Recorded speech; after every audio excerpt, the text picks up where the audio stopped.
ఇద్దరు దంపతులు అంటే సాధారణంగా చాలా మంది మావోయిస్టులు చేశాం కానీ విడివిడిగా చేశా. ఇద్దరు దంపతులు చేయడం చాలా అరుదు. అందులో మీరు ఒకరు మా జాబితాలో మీరు వచ్చారు. Thank you. Thank you. Arjun alias Ramesh, కవితక్క అలియాస్ సుగుణక్క, వరంగల్లో హుస్సేన్ బియా, వరంగల్లో హసీనా కొడుకు పేరు బేగం. కదా, హసీనా బేగం. హసీనా బేగం. అన్న మీరు వెళ్ళేసరికి పార్టీలు అక్కడ పరిస్థితి ఎలాగుంది? మీరు పుట్టిన ప్రాంతం ఏది, అప్పుడున్న సమస్యలు ఏంటి, పార్టీలోకి మీకు ఎవరు ఏ భావజాలంతో వెళ్ళారా, లేదా సమస్యలను చూసి వెళ్ళారా, లేదా కేవలం తుపాకీ పట్టుకోవాలి అనే కోరికతో వెళ్ళారా? వెళ్ళినప్పుడు మీకు ఎవరు బాధ్యత ఉన్నారు, ఎవరిని ద్వారా మీరు లోపలికి వెళ్ళారు, ఇక్కడ వెళ్ళిన తర్వాత ఎంతకాలం ఉండి ఎంతకాలం పనిచేశారు, ప్రజల కోసం ఏం చేశారు, బయటకు వచ్చాక అంటే బయటికి ఎందుకు రావాల్సి వచ్చింది, వచ్చిన తర్వాత మీ జీవన విధానం కొనసాగుతుంది, ఫస్ట్ మీరు చెప్పండి. ఎట్లా జర్నీ స్టార్ట్ అయిందంటే, అంటే ముందు మీ గ్రామీణ మీ ఊరు, మీ పేరు. నా పేరు రమేష్, మా నాన్న పేరు భీమయ్య, మా అమ్మ పేరు లక్ష్మవ్వ. అంటే చిన్ననాటి నుండి ఏంటంటే ఆ నిరుపేద అంటే అసలు ఈ అంటే ఎక్కడన్నా మీ ప్రాంతం ఎక్కడ? మాది కరీంనగర్ జిల్లా, ఉమ్మడి కరీంనగర్ జిల్లా, మల్లాపూర్ మండలం చిట్టాపూర్ విలేజ్లో నేను పుట్టింది. దానికి ప్రీవియస్ అంటే మా అమ్మ నాన్న వాళ్ళు జూలపల్లి మండలం, అదే కరీంనగర్ జిల్లాలో జూలపల్లి మండలం పెద్దాపూర్లో వాళ్ళు ఉండేది. తర్వాత ఉపాధి నిమిత్తం వాళ్ళు బతుకు జీవనం గడుపుకోవడానికి ఇక్కడికి మల్లాపూర్ మండల్ ఇటు సైడు చిట్టాపూర్కి వచ్చి అక్కడ స్థిరపడ్డారు. మా అన్న మా అక్క అక్కడ పెద్దాపూర్లో జన్మించారు, వాళ్ళు పుట్టారు. తర్వాత కొన్ని రోజులకు నేను ఇక్కడ పుట్టడం జరిగింది. నా పెరుగుదల అంతా కూడా ఈ చిట్టాపూర్లోనే ఉంటుంది. చిట్టాపూర్లో పెరిగిన అయితే ఆ ఊర్లో ఎక్కువ ఈ ప్రభావం అనేది అప్పట్లో బాగుండేది. పీపుల్స్ వారికి సంబంధించిన ప్రభావం అనేది ఆ ఊర్లో చాలా బాగుంది. అది అంటే అప్పుడు దాదాపు ఏంటంటే 88, 90 అనుకుంటా, బాగా చాలా చిన్న వయసు నాది, కానీ బాగా ఉండేదేమో అప్పుడు. అప్పుడు బాగా అంటే చాలా ఎక్కువ ఉండేది. నాకేం పెద్దగా తెలిసేది కాదు. కాకపోతే ఊర్లో వాళ్ళ ఊర్లోకి వచ్చి పాటలు పాడడం చూసి అనుకునేవారు. రైట్. అప్పుడు ఈ చెన్నారెడ్డి ప్రభుత్వం లీగల్ 19 ఇచ్చారు. ఆ టైంలో ఇంకెక్కువ దళాలు రావడము, తిరగడము, పాటలు పాడడం. దానివల్ల వాళ్ళు ఇప్పుడు గద్దర్కి సంబంధించిన వీడియోలు అప్పుడు ఊర్లో పెట్టి చావిడి దగ్గర పెట్టి ఊరందరికి చూపించడం చిన్న వయసులో. వాటన్నిటిని చూసినప్పుడు మనం కూడా ఇలా చేయొచ్చేమో అనేటువంటిది ఒకటి. రెండోది చిన్నప్పుడు ఏంటంటే దానికి అంటే కొద్దిగా బిఫోర్ ఏంటంటే నేను ఆవులు కాసేది. అంటే చదువుకున్న వాళ్ళే, కుటుంబ ఆర్థిక స్థితిలో వాళ్ళు ఏంటంటే చదువుకుని పంపించలేరు, ఆవులు కాయడానికి వెళ్ళేది. ఆవులు కాసేటప్పుడు ఏంటంటే దాంట్లో ప్రజెంట్ ఇప్పుడు మా బావ వాళ్ళ అన్న ఆయనే, అప్పుడు మా అక్కకి పెళ్లి చేయలేదు కాబట్టి అతను గంగమల్లయ్య అని అతను కూడా ఆవులు కాస్తాడు. అంటే అప్పుడు అతను మాకు ఏజ్లో పెద్దోడు. అప్పుడు అతను ఒక 16, 17 ఏళ్ళ వయసు, 18 ఏళ్ళ వయసు ఉండొచ్చేమో. నేను అప్పుడు ఇంకా చిన్నది, ఎంత ఒక 9 ఏళ్ళు 8 ఏళ్ళ ఆ వయసు నుంచి నేను ఆవులు కాసేది.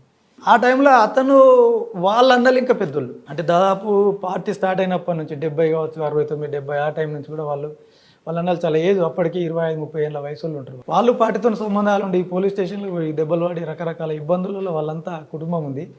దాని తర్వాత అందులో వాళ్ళ 6 అన్నదమ్ములు. 6 ఇతను సెకండ్, అంటే లాస్ట్ నుంచి సెకండ్ గంగమల్లయ్య అనే వ్యక్తి.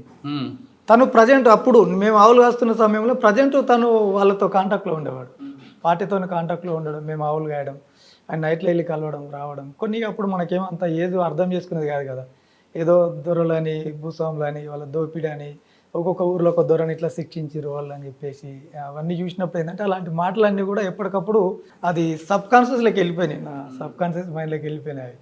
దాని తర్వాత మనం కూడా చేస్తే బాగుంటుంది అని అటువంటిది ఒక చేయాలి కదా. తర్వాత అప్పుడు గ్రామాలలో ఏమొచ్చిందంటే శ్రీలంకలో అనుకుంటా ఎల్టీటీ సంబంధించినప్పుడు ఆ స్టేట్మెంట్లు అప్పుడు టీవీలు అంతా తక్కువ కదా, పేపర్లలో వచ్చేదేమో అనుకునే వాళ్ళు అన్నట్టు. మా అన్న కూడా కొంత వర్క్ చేసి మా అన్న కూడా అంటాడు, ఇంటికి ఒక్కరు కంపల్సరీ ఈ పార్టీ ఉద్యమంలోకి వెళ్ళాలి, వెళ్తే పేదోళ్ళ రాజ్యం వస్తుంది అనేటువంటిది వాళ్ళు మాట్లాడుకోవడం. మా అమ్మ నాన్నకి ఏదో కామెడీగా చెప్పేవాడు, నేను వెళ్ళిపోతే ఎప్పటికైనా తమ్ముడు ఉంటాడు కాబట్టి ఇంట్లోకి ఒక్కరు పోవాలి కాబట్టి నేను పోతా అని చెప్పుకుంటాడు. సరే, అది అట్లాంటి మాటలు అనేటువంటి ఈ పాటలు అనేటువంటి బాగా ఇన్స్పిరేషన్ చేయగలిగింది. ఎప్పుడైతే ఆ గంగమల్లయ్య ఉన్నాడో మేము ఇంకొంత ఇది లీగల్ వచ్చిన తర్వాత 90లో ఆ టైం వరకు వచ్చేటప్పటికి ఒక బాలల సంఘం అని చెప్పేసి చిన్నపిల్లలతోని 12 నుంచి 14 ఏళ్ళు వయసు, 16 ఏళ్ళలో ఉన్న వాళ్ళందరికీ సంఘం పెట్టి ఇట్లా నైట్లో ఊరు పక్కన దళం వచ్చి కూర్చొని మాట్లాడి చేసి వాళ్ళు కొన్ని మంచి విషయాలు ఏంటంటే బీడీలు కొట్టద్దు, కళ్ళు మందు తాగద్దు, వర్క్ అంటే అప్పటికి ఏమైపోయిందంటే నేను ఆవులు వదిలిపెట్టేసి వ్యవసాయ కూలీగా రైతులకు పనిచేయడానికి ఉండేదన్నట్టు. మీరు ఎన్నడూ పని తప్పియద్దు, మీరు పని తప్పియద్దు. ఎప్పుడన్నా మీరు ఒకవేళ మాతో వచ్చిండ్రు అనుకోండి, ప్రజల్లో కానీ చూసే వాళ్ళకి కానీ ఇటు పని దొంగరా, అట్లాంటి వాళ్ళే అక్కడికి పోతారా అనే పేరు వస్తుంది. కాబట్టి మీరు జ్వరం వస్తే కూడా అసలు మంచాల నుంచి లేవలేని పరిస్థితి ఉంటుంది తప్ప మీరు పని చేయొద్దు. అలాంటి విషయాలు స్టార్టింగ్లో కాబట్టి మైండ్ కూడా పెద్దగా ఆలోచించేది కాదు కాబట్టి బాగా క్రమశిక్షణ అనేది పెట్టుకోవడం జరిగింది. దానివల్ల పెరుగుతూ వస్తుంటే ఆ నిర్బంధాలు కానీ ఊర్లలో కుప్ప పెట్టి కొట్టేది అన్నట్టు. అంటే అప్పుడు ఉన్న పాలసీ కావచ్చు, లేకపోతే అది ఏందనేది మనకు అంత అప్పుడు అర్థం చేసుకోలే. జనాలు అందరినీ తీసుకొచ్చి ఇప్పుడు 14-16 సంవత్సరాల వయసు కన్నా పెద్దోళ్ళను 50 సంవత్సరాల లోపులను ఒక పక్కన కూర్చోబెట్టి, ఆ పై ఏజ్ వాళ్ళను ఒక పక్కన కూర్చోబెట్టి, మా అలాంటి చిన్నపిల్లలని అయితే చిన్నపిల్లలు లేడీస్ని అయితే ఏమనకపోయేది, మేము వాళ్ళ మధ్యలో తిరుక్కుంటూ వెళ్ళిపోయేది. అప్పటికి పార్టీతో సంబంధాలు ఉన్నప్పుడు కూడా పెద్దగా అలాంటివన్నీ చూసినప్పుడు కూడా ఏంటంటే ఖచ్చితంగా ఇదంతా పోవాలంటే ఇప్పుడు పేదోళ్ళకు రాజ్యం అవన్నీ ఏవో మాటలు వినేటి అవన్నీ సాధించాలని అటువంటి కాలక్రమేణా పెరుగుతూ రావడం, నైట్లో వాల్ పోస్టర్ లాంటి చిన్న చిన్న పనులు చేయడం, వాళ్ళతో కాంటాక్ట్లో ఉండి ఎక్కడైనా ఏమైనా జరిగిందంటే బాధపడడం, ఎవరైనా ఎన్కౌంటర్ అయిందంటే అలాంటివన్నీ కూడా అలవాటు అయిపోయినాయి మెల్లమెల్లగా. 93కి వచ్చేటప్పటికి గంగమల్లయ్య అనే వ్యక్తి రిక్రూట్ అయ్యి మళ్ళీ ఎందుకో వెళ్తూ వల్ల కొంచెం వెనక్కి వచ్చిండు, ఎందుకో తెలియదు. ఆ టైంలో ఊరు మొత్తం పోలీసు వాళ్ళు రౌండప్ చేసినప్పుడు ఆ టైంలో తను తప్పించుకోవడానికి వెళ్తున్న సమయంలో ఎన్కౌంటర్ అయింది, చనిపోయింది. వాళ్ళు చంపేసిండ్రు. దాని తర్వాత కాంటాక్ట్లు దిగిపోవడం ఇవన్నీ కూడా మనకు మైండ్లో ఉన్నది కాబట్టి అది ఏదో రకంగా కనెక్ట్ అవ్వడం జరిగింది. 95 అనుకుంటా నేను. 95కి వచ్చేటప్పటికి నేను ఎక్కడ ఏం పెద్దగా ఫోకస్ అయింది కానీ పనులు చేసింది కానీ ఏం లేదు. కానీ నాది కూడా పోలీసు రికార్డుల్లో ఎక్కడం, నేను పనిచేసిన అని చెప్పేసి నా కోసం వాళ్ళు ప్రయత్నించడం. అయితే ఏదైతే ఇప్పుడు ఎన్కౌంటర్ అయిన గంగమల్లయ్య అని ఉన్నాడో వాళ్ళ అన్న ఫస్ట్ నుంచి మాది కార్యకర్త కాబట్టి తనను ఒక రోజు నైట్లో పట్టుకపోయిన తర్వాత ఆ రోజు తెల్లారి వాళ్ళ కుటుంబ సభ్యులు వెళ్తుంటారు కదా పోలీస్ స్టేషన్, ఆయన చెప్పిండు ఇట్లా మన రమేష్ గాని పేరు అడిగిండ్రు వాళ్ళు, జాగ్రత్తగా ఉండమని చెప్పండి, దొరకద్దు అని చెప్పి. ఏ పోలీస్ స్టేషన్? మాకు మల్లాపూర్ పోలీస్ స్టేషన్ ఉండేది, కానీ అప్పుడు మెట్పల్లి అనుకుంటా, మెట్పల్లి పోలీస్ స్టేషన్లో ఎక్కడో పట్టుకపోయినారు వాళ్ళు. పోలీస్ స్టేషన్ అయితే మల్లాపూర్. వాళ్ళు ఆయన చెప్పి పంపిన తర్వాత అప్పుడు మా వాళ్ళకి చెప్పాను. ఆయన డైరెక్ట్ వచ్చి నాకు చెప్పకుండా ఆ ఇంటికి పోయి చెప్పాను, అమ్మ బాధపడి వినకపోతే రాత్రి అటు ఇటు పోతుంటే చెప్తే లేవు, ఇప్పుడు పోలీసు వాళ్ళకి తెలిసిందట, ఇప్పుడు డబ్బులు మనం సరెండర్ చేయాలన్న డబ్బులు బాగా అవసరం, ఎట్లా చేస్తావు ఏం చేస్తావు అంటే సరే నువ్వు సైలెంట్గా ఉండు అని చెప్పేసి అప్పటి నుంచి ఇంట్లో కొంచెం జాగ్రత్తగా బయట ఉండడం అది జరిగింది. నాన్న కూడా బాధపడి ఏడ్చి నువ్వు ఎక్కడన్నా ఉండు, ఏమన్నా ఉండు, ఇంటికి వచ్చి అన్నం తిను అంటే వాళ్ళు ఒక రకంగా నాకు చెప్పాలంటే వ్యతిరేకించి బలంగా చేయలేరు.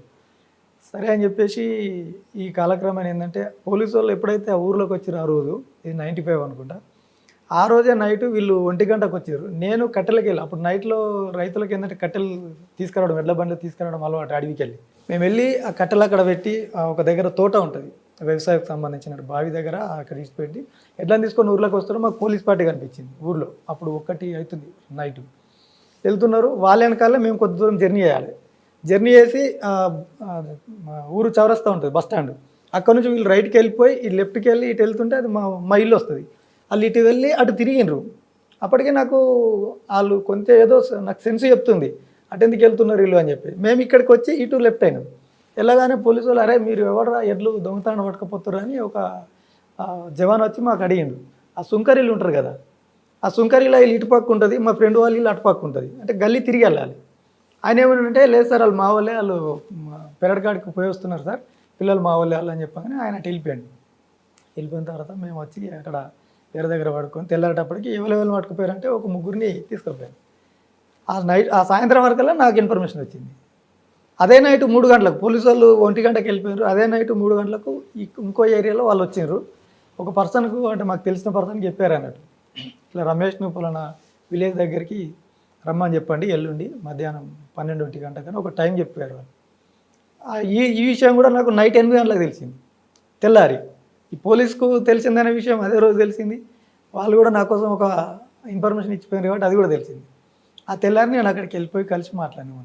అప్పుడు గంగుల వెంకటస్వామి కమాండర్ ఉండే ఆ ఏరియాలో, దాంతో మాట్లాడినప్పుడు ఇట్లా అయింది అని చెప్పేసి అన్ని డిస్కషన్ జరిగిన తర్వాత ఇక వాళ్ళు ఎట్లా ఫుల్ టైం చేస్తావా పార్ట్ టైం చేస్తావా మరి ఏంటి అని చెప్పేసి డిస్కషన్ అండి. ఫుల్ టైం అంటే ఇప్పుడు పార్ట్ టైం అంటే నేను రైతు దగ్గర పనిచేస్తాను, నాగలు పట్టుకొని దున్నుతున్నాం అనుకోండి ఎడ్లతోటి, వాళ్ళు వచ్చినట్టు ఇడిచిపెట్టి ఉరకలేం కదా, వాళ్ళు ఎందుకు పోతున్నారో ఏమో అర్థం కాదు. సడన్గా వచ్చి పట్టుకుంటే ఆ టైంలో ఎన్కౌంటర్లు ఎక్కువ ఉండేది. ఫుల్ టైం చేస్తా అని చెప్పేసి డిసైడ్ అయిన తర్వాత అప్పుడు ఒక 6 months వరకు ఫుల్ టైం చేసి దాని తర్వాత రిక్రూట్ అవ్వడం జరిగింది పూర్తి కాలం. ఏ సంవత్సరం అయ్యారు మీరు? ఇది 95 మార్చ్ అనుకుంటాను. అప్పుడు మీకు ఎవరు బాధ్యుడండి? మీకు ఎవరు బాధ్యత వహించారు అప్పుడు మీకు లోపల తీసుకు? గంగుల వెంకటస్వామి అలియాస్ రమేష్ అని చెప్పేసి మా ఏరియా కమాండర్ అతను. ఇప్పుడు తనే తీసుకున్నారు. అంటే అక్కడ ఎట్లుంటుందంటే ఆయన పని చేపిస్తాడు. మీరు ఆయన దగ్గర ఏం నేర్చుకున్నారు? ఏం నేర్చుకున్నామంటే ఇప్పుడు ఇవే చెప్తారు వాళ్ళు. ఇప్పుడు ప్రజలకు ఎట్లా ఆకలికి గురవుతున్నారు, డబ్బు లేని వాళ్ళు ఎలా ఇబ్బందులు పడుతున్నారు, మన రాజ్యం వస్తే అందరికి సమానంగా ఎలా ఉంటుంది, సోషలిజం అనేది ఎలా ఉంటుంది. అంటే రాజకీయ తరగతి కూడా జరిగేవా? రాజకీయ తరగతులు ఈ క్లాసులు చెప్పారు. అంటే మా ఏరియా ప్లేన్ ఏరియా కాబట్టి అప్పటికి పార్టీ తరఫున చూసుకున్నప్పుడు ఏంటంటే ఇక్కడ ఎడ్యుకేషన్ ఇచ్చే దగ్గర వాళ్ళు వెనకబడున్నారని తర్వాత మేము రిక్రూట్ అయిన తర్వాత మాట్లాడిన దాంట్లో సమీక్ష చేసుకున్నారు. రాజకీయ తరగతులకి వచ్చినప్పుడు ఏంటంటే హిస్టరీ చెప్పిండ్రు. తర్వాత ఈ మన సంబంధించిన పౌరశాస్త్రం అని ఉంటుంది కదా, పౌరశాస్త్రం సంబంధించింది కూడా చెప్పిండ్రు. అదేవిధంగా ఏంటంటే మనకి రాజకీయ తరగతులు ఇప్పుడు అంటే మార్క్స్ గురించి కానీ మావోయిజం ఇటువంటి వాళ్ళ గురించి చెప్పారా? అవి కంపల్సరీ ఉంటాయి. అవి మార్క్స్ ఇప్పుడు రష్యాలో విప్లవం ఎప్పుడు ఏర్పడ్డది, ఎవరు దీన్ని తయారు చేసిండ్రు, అది అక్కడి నుంచి చైనాకి ఎట్లా వచ్చింది, చైనా తర్వాత భారతదేశంలో ఎప్పుడు ఏర్పడ్డది, ఏ సంవత్సరం సిపిఐ ఏర్పడ్డది, దానికి చారు మజుందార్ అనే డార్జిలింగ్ మన వెస్ట్ బెంగాల్ పశ్చిమ బెంగాల్ రాష్ట్రంలో డార్జిలింగ్ డిస్టిక్, డార్జిలింగ్ అదే 24 పరగనాల జిల్లా, 24 పరగనాల జిల్లా డార్జిలింగ్ దగ్గర. డార్జిలింగ్ నాకు అది తెలియదు. నక్సల్ బరిలో అక్కడ ఎందుకు నష్టపోయింది, తర్వాత శ్రీకాకుళ పోరాటాలు, రైతాంగ సాయుధ పోరాటాలు ఎలా నష్టపోయింది, దాని తర్వాత జగిత్యాల జైత్ర యాత్ర అనేటువంటిది ఇక్కడ ఎలా స్టార్ట్ అయింది, చరిత్రను చెప్పుకునొచ్చు. ఈ చరిత్రలు. ఎంతకాలం ఉన్నారా మీరు ఇలాగా? నేను 8 సంవత్సరాల వరకు. నీ పేరు, నీ ఊరు, నువ్వు ఎందుకు వెళ్ళాల్సి వచ్చింది, ఆయన ఎలా పరిచయం? మాది వరంగల్ జిల్లా సార్. వరంగల్ జిల్లా పంబాపూరు అంటే అప్పుడు బెజవాడ పల్లె అంటేనే ఎక్కువ తెలుసు జనాలకి, ఇప్పుడు పంబాపూరు అని అంటారు. అంటే నేను వెళ్ళడం కారణం అంటే నేను పాటల ఆకర్షణ సార్ మొత్తానికి. నాకు గద్దరన్న పాటలు కాదు, అప్పుడు వీళ్ళు పార్టీ వాళ్ళు చాలా వచ్చేవాళ్ళు, జనశక్తి కానీ పీపుల్స్ వారోళ్ళు కానీ ఈ పన్బాక్ష్ వాళ్ళు 3 టీంలు ఉంటుండే. అట్లా పాటలు అట్లా వాళ్ళొచ్చుడు, ప్రోగ్రాంలు చేసుడు, పాటలు వినగానే ఏదో ఆకర్షణ. అంటే అన్ని పాటలు వాడతారు సార్, అంటే చనిపోయిన వాళ్ళ మీద వాడతారు, మహిళల మీద వాడతారు. మహిళల మీద అనంటే పాడాలా సార్? ఇప్పుడు వస్తుంది. ఆడ జన్మే పాడు జన్మగా చూసే ఈ యొక్క పాపిష్టు రాజ్యంబులోన, ఆడ పుట్టుక పుట్టి గోసపడకంటే అడవిలో మానాయి పుట్టిందే మేలో పెరిగిందే మేలో, తల్లి ఒడిలో కన్నో తెరిసిన్నో లేదో, ఆడపోరి అంటూ మా నాన్న తిట్టే, ఆడపోరి అంటూ దీర్ఘాలు తీసి సడించుకుని ఇంటోళ్ళందరూ, అయ్యో ఈ పాడు లోకంలో ఆడమనిసంటే పురుగు కాంటే నామైపోయినాదో అయిపోయినాదో. అంటే ఈ పాటతో పాటు నీకు బాగా కదిలించిన పాట చెప్పండి, అందులో వెళ్ళిపోవాలి ఇంకా లాభం లేదని. అందులోకి వెళ్ళిపోవాలి అని అంటే అప్పుడు అట్నే మర్చిపోయాం కదా సార్. ఇప్పుడు అంటే గుర్తు ఉంటాయి కొన్ని. సరే గుర్తు తెచ్చుకుందరు కానీ మీ ఇంటర్వ్యూలో కంటిన్యూలో. సరే మా పాటలకు దాని వల్ల పాటల ఆకర్షణతోటే నేను పెద్దగా చదువుకోలేదు సార్, 5వ తరగతి చదివాను. ఇక ఆ టీముల వాళ్ళు వచ్చేవాళ్ళు, వాళ్ళని కలిసేవాళ్ళం మామూలుగా. అమ్మ నాన్న వాళ్ళకేం తెలియదు సార్. ఇక అది అంటే అక్కడ మొత్తం ఏరియా అంటే నక్సలిజం ఏరియానే అన్నట్టు. అది ఇక కామన్గా కలుస్తారు కదా పిల్లలు అన్నప్పుడు, వెళ్తారు కదా వస్తారు కదా అనేసి అనుకున్నారు. నాన్న లేడు, చనిపోయిండు. అమ్మ ఉంది, 4 మంది అన్నయ్యలు, ఒక సిస్టరు, నేను అన్నట్టు. ఇక గారభంగా అట్లా ఉన్నా. వాళ్ళందరూ చదువుకున్నారా? వాళ్ళు ఎవరు చదువుకోలే, అంటే వ్యవసాయం పనులు పార్టీ వైపే వెళ్ళాను. ఇక అప్పుడు అంటే ఇక సానుభూతి మా కమాండర్ సమ్మన్న అనేటైనా ఉంటుండే. నేను అంటే ఇట్లా సానుభూతి పరులు అనేది ఉంటారు కదా మన విలేజ్ లో, వాళ్ళు చేసేవాళ్ళు. ఎంత వయసు వెళ్ళావు నువ్వు? నేను 15 సంవత్సరాలు. వాళ్ళు అనలేరు సార్, ఏమనలేరు. అంటే వాళ్ళు బయట మనకి మీ గ్రామానికి వచ్చేవారా? వచ్చేవారు. పాటలు చూసి విని పాటలు చూస్తే విని నేను ఖచ్చితంగా వెళ్ళాలి అనేసి పాటల ఆకర్షణతోటే వెళ్ళేదాన్ని. ప్రతి ఊర్లో నేను దుమ్ము మీటింగ్లు పెట్టేదాన్ని సార్. ఫుల్ పాటలు పాడేదాన్ని. ఆ అక్క పాడితేనే మేము ఉంటాం అనేసి అంటుండే స్టేజ్ మీద కూడా. ఇంకో పాట పాడమని. నీ అమ్మ పాలు ఇస్తూ ఏమీ చెప్పిందో గాని, ఏ జోల పాట వాడి ఉయ్యాలు పిందో గాని, ఎద నిండా ఉషారేరా ఓ కొడుకో, మది నిండా ఉల్లాసవేరా ప్రభాకరా,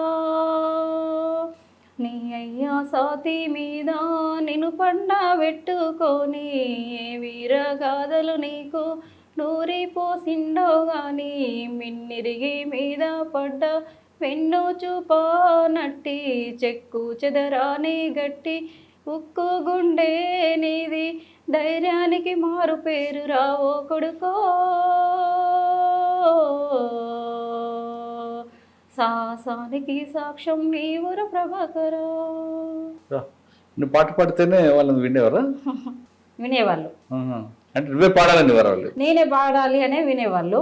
ఇక్కడ కరీంనగర్ డిస్టిక్ లో కూడా రుద్రాంగి, ఇక్కడ ఈ ఏరియాలో కూడా మీటింగ్లు పెట్టినా కూడా అక్క పాడాలి, అక్కనే పాడాలి అనేసి అనేవాళ్ళు. కాదమ్మా, సాధారణంగా అడవులకు వెళ్తే ఆడవాళ్ళ సమస్యలు కొన్ని ఉంటాయి. అక్కడైనా ఎదుర్కొన్నావా? ఇబ్బందులు ఉన్నాయేమన్నా? అక్కడ ఎదుర్కొనే ఇబ్బందులు అనేది ఏమనిపించలేదు సార్. నేను బయట తిరిగేటప్పుడు వర్షాకాలం వెళ్తా అనుకునేదాన్ని. అది ఇంతలో ఇట్లా బురద ఉంటుండే సార్ ఇక్కడ వరకు. ఆ బురద చూసి అమ్మ నేను ఈ వర్షాకాలం వెళ్ళను అనుకునేదాన్ని. ఎండాకాలం కొంచెం వాటర్ ప్రభావం అట్లా ఉంటుంది కదా సార్, అట్లా ఆ వాటర్ తోటి అది అనుకునేదాన్ని. అప్పుడు కూడా వెళ్ళాలనిపించలేదు. తర్వాత చలికాలంలో ఏంటంటే సెంట్రీ చేస్తాం కదా, ఆ సెంట్రీ చేసే టైంలో ఈ చలిలో సెంట్రీ అన్ని 3 కాలాలు కూడా నీకు కష్టం కదా. ఎండాకాలం వాటర్, నీరు, చలికాలం చలి, మరి ఎలా ఉన్నావు అక్కడ అనుకునేదాన్ని. లాస్ట్కి ఏం చేసినానంటే ఇంకా ఫుల్ టైంకి వెళ్ళిపోవాలి. ఒకసారి ఫుల్ ఫీవర్ వచ్చింది, వెళ్ళేదాన్ని వచ్చేదాన్ని. ఒక 15 days 20 days అలా ఉండేదాన్ని అందులో. ఒకసారి మేము పార్టీని కలిసి అందులోనే వెళ్దామనేసి అనుకున్నాం, లోపలికి వెళ్ళినాం. మళ్ళీ అనిపించింది ఒక 15 days దాకా ఉండి మళ్ళీ వెళ్ళిపోతాం ఇంటికి అనేసి అని అనుకొని మేము బయలుదేరుతున్నాం. పోలీస్ పార్టీ వచ్చారు. అక్కడికి వచ్చిన తర్వాత అది ఏరియా గుర్తులేదు సార్, నాకు అంత పెద్దగా నాలెడ్జ్ అనేది లేదు. అప్పుడు వెళ్ళినామా వచ్చినామా అంత ఏ ఏరియా ఏంటి అనేది తెలియదు, చిన్న వయసు కదా. అట్లా కొంచెం వాళ్ళు ఎదురైనరు, వాళ్ళ ఇంటి ఇట్లా లోపలికి వాళ్ళు వచ్చారు, మేము ఈ దర్వాజా నుండి వెళ్ళిపోయినాం అన్నట్టు. వాళ్ళు ఎవరు అనేసి వాళ్ళని అడిగితే వాళ్ళు అంటే ఆమె లంబడోళ్ళు గుడంబ పెడుతుండే, అక్కడికి వాళ్ళు వచ్చారు అన్నట్టు బ్యాచెస్. ఇక మేము ఇటు నుంచి ఇటు వెళ్ళిపోయాను. అప్పుడు అనిపించింది ఇక లోపలికి వెళ్ళిపోవాలి, ఇక బయట కాదు. ఫుల్ ఫీవర్ వచ్చింది, పడుకున్న లెటర్ వచ్చింది నాకు. లెటర్ రాగానే ఆ లెటర్ చూసి ఇక చదువుకొని వెళ్ళిపోయినా. పలానా అడ్రస్ కాడికి రాగానే అక్కడికి వెళ్ళిపోయినా. ఊరికి వెళ్ళిపోగానే ఒక అన్నయ్య వచ్చి తీసుకొని వెళ్ళిండు. ఇక మా అమ్మ వాళ్ళు ఏంటంటే ఎప్పుడు వెళ్తుంది వస్తుంది కదా అనేసి 15 days 20 days నెల, ఇంకా 2 నెలలు 3 నెలలు అట్లనే గడిచిపోయింది. ఇక నేను అక్కడ అడుగు పెట్టిన తర్వాత మా వాళ్ళు ఏమన్నారంటే అసీనా కదా, అసీనా అప్పుడు రామకృష్ణ ఉండే సార్, చనిపోయారు అనుకుంటా. వరంగల్ రామకృష్ణ, వరంగల్ రామకృష్ణ వాళ్ళ భార్య భారత్ అక్క ఉన్నారు కదా. ఆయన పిలుచుకొని ఏమన్నాడంటే నువ్వు ఈ జిల్లాలో వేస్తావా, ఎక్కడికి పంపించినా వెళ్తావా అనేసి అని అన్నారు. అనేసరికి నేనన్నా పార్టీలో జాయిన్ అయినాను, ఎక్కడికి పంపించినా వెళ్ళడానికి సిద్ధంగా ఉన్నా అనేసి చెప్పిన తర్వాత నాతో వచ్చిన 4 వాళ్ళేమో అక్కడే ఉంటా అన్నారు. ఒక లేడీ 2 జెంట్స్ వాళ్ళు అక్కడే ఉంటా అన్నారు. నేనేమో ఎక్కడికి వేసినా వెళ్తాను, పని చేయడానికే కదా వెళ్ళేది, సిద్ధాంతం కోసమే కదా అనేసి చెప్పిన తర్వాత సరే నువ్వు వెళ్ళిన తర్వాత నీ బూడిద కూడా ఒట్టుకురావద్దు ఇక్కడికి, మళ్ళీ వరంగల్కి. అలా ఉండాలి, సిస్టమేటిక్గా వర్క్ చేయాలి, మన సిద్ధాంతం ఏంది, మనం చేసేది ఏంది, మనం ఎందుకు వచ్చినాం ఏంది అనేసి అనేది చెప్పాడు. చెప్పిన తర్వాత సరే అన్న అనేసి ఇక వరంగల్ కరీంనగర్ ఆదిలాబాద్ అని చెప్పారు సార్, కరీంనగర్లో పంపించారు. అని అంటే అప్పుడు కొంచెం ఎన్కౌంటర్లు ఎక్కువ జరుగుతుండేనట్టు ఇటు కరీంనగర్ డిస్టిక్లో, మాకు తెలియదు. ఇక ఆదిలాబాద్ అని చెప్పారు. మాకు ఎటైనా ఓకే, పార్టీ కోసమే కదా. వరంగల్ నుంచి కరీంనగర్ బస్సులో వెళ్ళావా, నడుచుకుని వెళ్ళావా? బస్సులోనే వెళ్ళాం, 4 members వచ్చాము. ఎవరు పోలీసులు పట్టుకోలేదా? పట్టుకోలేరు, సివిల్లా వచ్చాము. ఎక్కడ దిగావు వరంగల్లో? వరంగల్ ఎక్కడ ఎక్కువ, కర్నూలు ఎక్కడ దిగాము? ఇక్కడికి వచ్చిన తర్వాత ఇక్కడైతే వేంపల్లి వెంకటరావు పెడతారు, మల్లాపూర్ మండల్, గోదావరి రోడ్డున ఉంటుంది అది.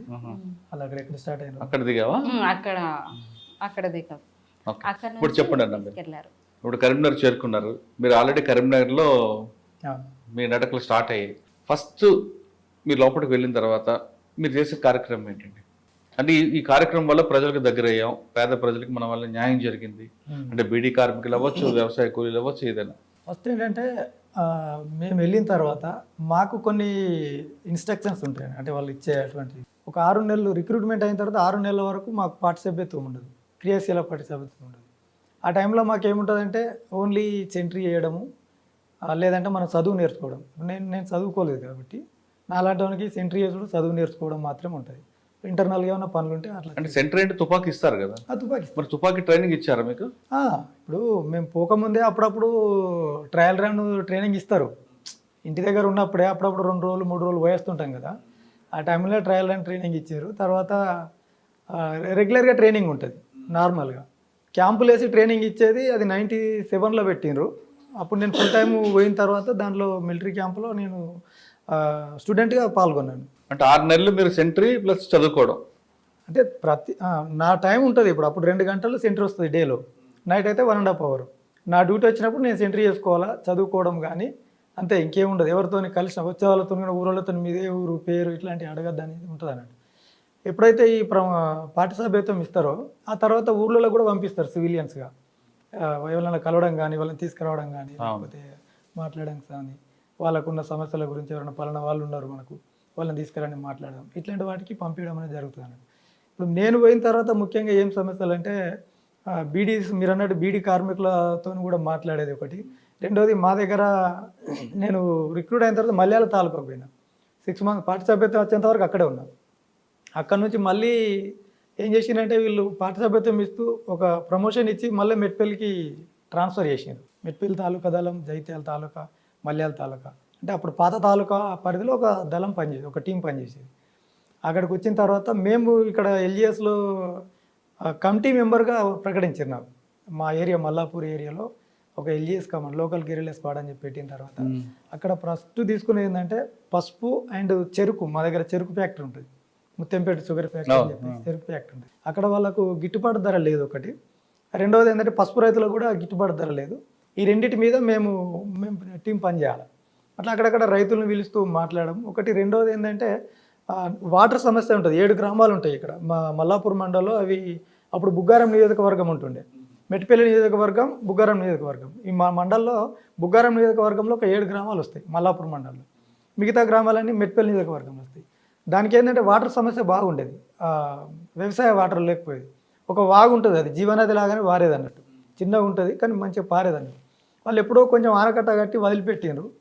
మేమేం చేసినామంటే వీళ్ళకి దగ్గర అంటే మనం ప్రజలకు సమస్యలు ప్రభుత్వం పట్టించుకోవట్లేదు అప్పుడు వాళ్ళు ఇచ్చినటువంటి మా గైడెన్స్లో ఈ కాలువకు మనము మరమ్మతి చేస్తూ ఇక్కడ నుంచి దీన్ని ఈ 7 గ్రామాలకు నీళ్ళు అందియాలనేది ఒక ప్లాన్. ఓకే. ఈ మూడు కార్యక్రమాలు అప్పుడు ముఖ్యంగా పసుపుది ఒకటి, చెరుకుది ఒకటి, రైతులకు సంబంధించింది ఒక సమస్య, 2 కలిపితే ఒకటి వాటర్, ఇది కూడా రైతులకు సంబంధించిన వాటర్ది. ముఖ్యంగా అప్పుడు ఇవి తీసుకున్నాం అన్నట్టు. తీసుకున్నప్పుడు దీనికోసం మేము ఏం చేసినామంటే ఈ రైతులను కొంతమందిని పిలిచినాం.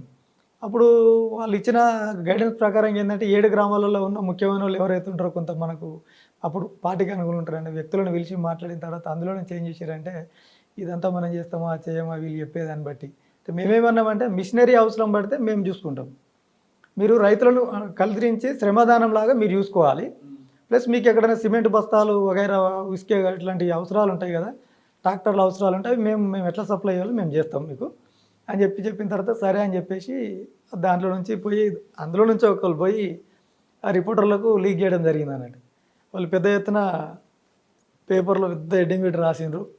అది అప్పుడు సిహెచ్ విద్యాసాగరరావు నాకు తెలిసి ఇంకా మినిస్టర్ కాలేడు అనుకుంటా, సెంట్రల్ హోమ్ మినిస్టర్ హోంశాఖ సహాయ మంత్రి ఉండే. అప్పుడు గవర్నమెంట్ ఏం చేశారంటే ఇమీడియట్లీ 3 కోట్ల శాంక్షన్ చేసి దాన్ని వర్క్ స్టార్ట్ చేసారు. అచ్చా, మీరు ప్రకటన ఇవ్వడం పని అయిపోయింది. మేము చేద్దామని స్టార్ట్ చేసినాము. వీళ్ళు మా దగ్గరికి వచ్చిన రైతులు కొంతమంది ఎవరో అనుకోకుండా లీక్ చేసారు. స్టేట్మెంట్ రాగానే వాళ్ళు ఇమీడియట్లీ 2-3 రోజులలో ఒక జీవో దానికి సంబంధించిన ప్రొసీడింగ్ అది ఇచ్చేసి మంచి పని జరిగింది కదా. మంచి పని జరిగింది. ఈ చెరుకుకు సంబంధించిన ఒక కమిటీ పెట్టినాం స్పెషల్గా. ఈ చెరుకు ఫ్యాక్టరీకి సంబంధించిన కమిటీ ఏర్పాటు చేసి ఆ కమిటీలో కొందరిని పిలిచి మొగిలిపేట దగ్గర గోదావరి ఉంటుంది ఆ ఏరియాలో మేము బయట ఉన్నప్పుడు పిలుచుకొని మాట్లాడి ఒక కమిటీ ఏర్పాటు చేసినాం. కమిటీ ఏర్పాటు చేసిన తర్వాత ఏమైందంటే అప్పటికి కొంత ఈ కాంగ్రెస్ పార్టీలో అక్కడిక్కడ తిరిగే వాళ్ళు ఉంటారు కదా, మాకు వచ్చినా కూడా ఇటు మాకు సానుభూతి అటు ఉంటారు వాళ్ళు. వాళ్ళు ఏం చేసిందంటే కొంచెం ఈగోలట్ అయిన వాళ్ళకు. వీళ్ళు ఏం చేస్తారంటే సిన్సియర్గా ఎవరు ఉంటారు నిస్వార్థంగానే వాళ్ళను కమిటీ అధ్యక్షులు ఏర్పాటు చేస్తారండి. అట్లా ఏర్పాటు చేసి కార్యదర్శి పోస్ట్ అని ఇంకొక తనకి ఇచ్చిన తర్వాత వాళ్ళు కూడా అక్కడ కూడా ఏం చేసినట్టు దాన్ని కూడా లీక్ చేసి పేపర్లో స్టడీ చేసిన తర్వాత ఎవరైతే అధ్యక్షుడు ఉన్నారో ఈ అధ్యక్షుడిని అరెస్ట్ చేసింది. పోలీసు వాళ్ళు అరెస్ట్ చేసి ఒక 3 రోజులు దాచిపెట్టిన అన్నట్టు. అంటే ఎక్కడ తీసుకుపోయి లోకల్ పోలీస్ స్టేషన్ల దగ్గర కాకుండా జగిత్యాల తీసుకుపోయి పెట్టాను. అప్పుడు పెద్ద ఎత్తున మా ఊర్లో ఉన్న మహిళలందరూ కూడా ఆ పోలీస్ స్టేషన్కి వెళ్ళిపోయారు. దాదాపు 1000 మంది, ఒక 1500-2000 మంది వెళ్ళిపోయి తన గురించి మాట్లాడిన తర్వాత ఇస్ అవుతుంది అని చెప్పేసి మళ్ళీ తర్వాత కొంచెం మాట్లాడి వదిలిపెట్టారు.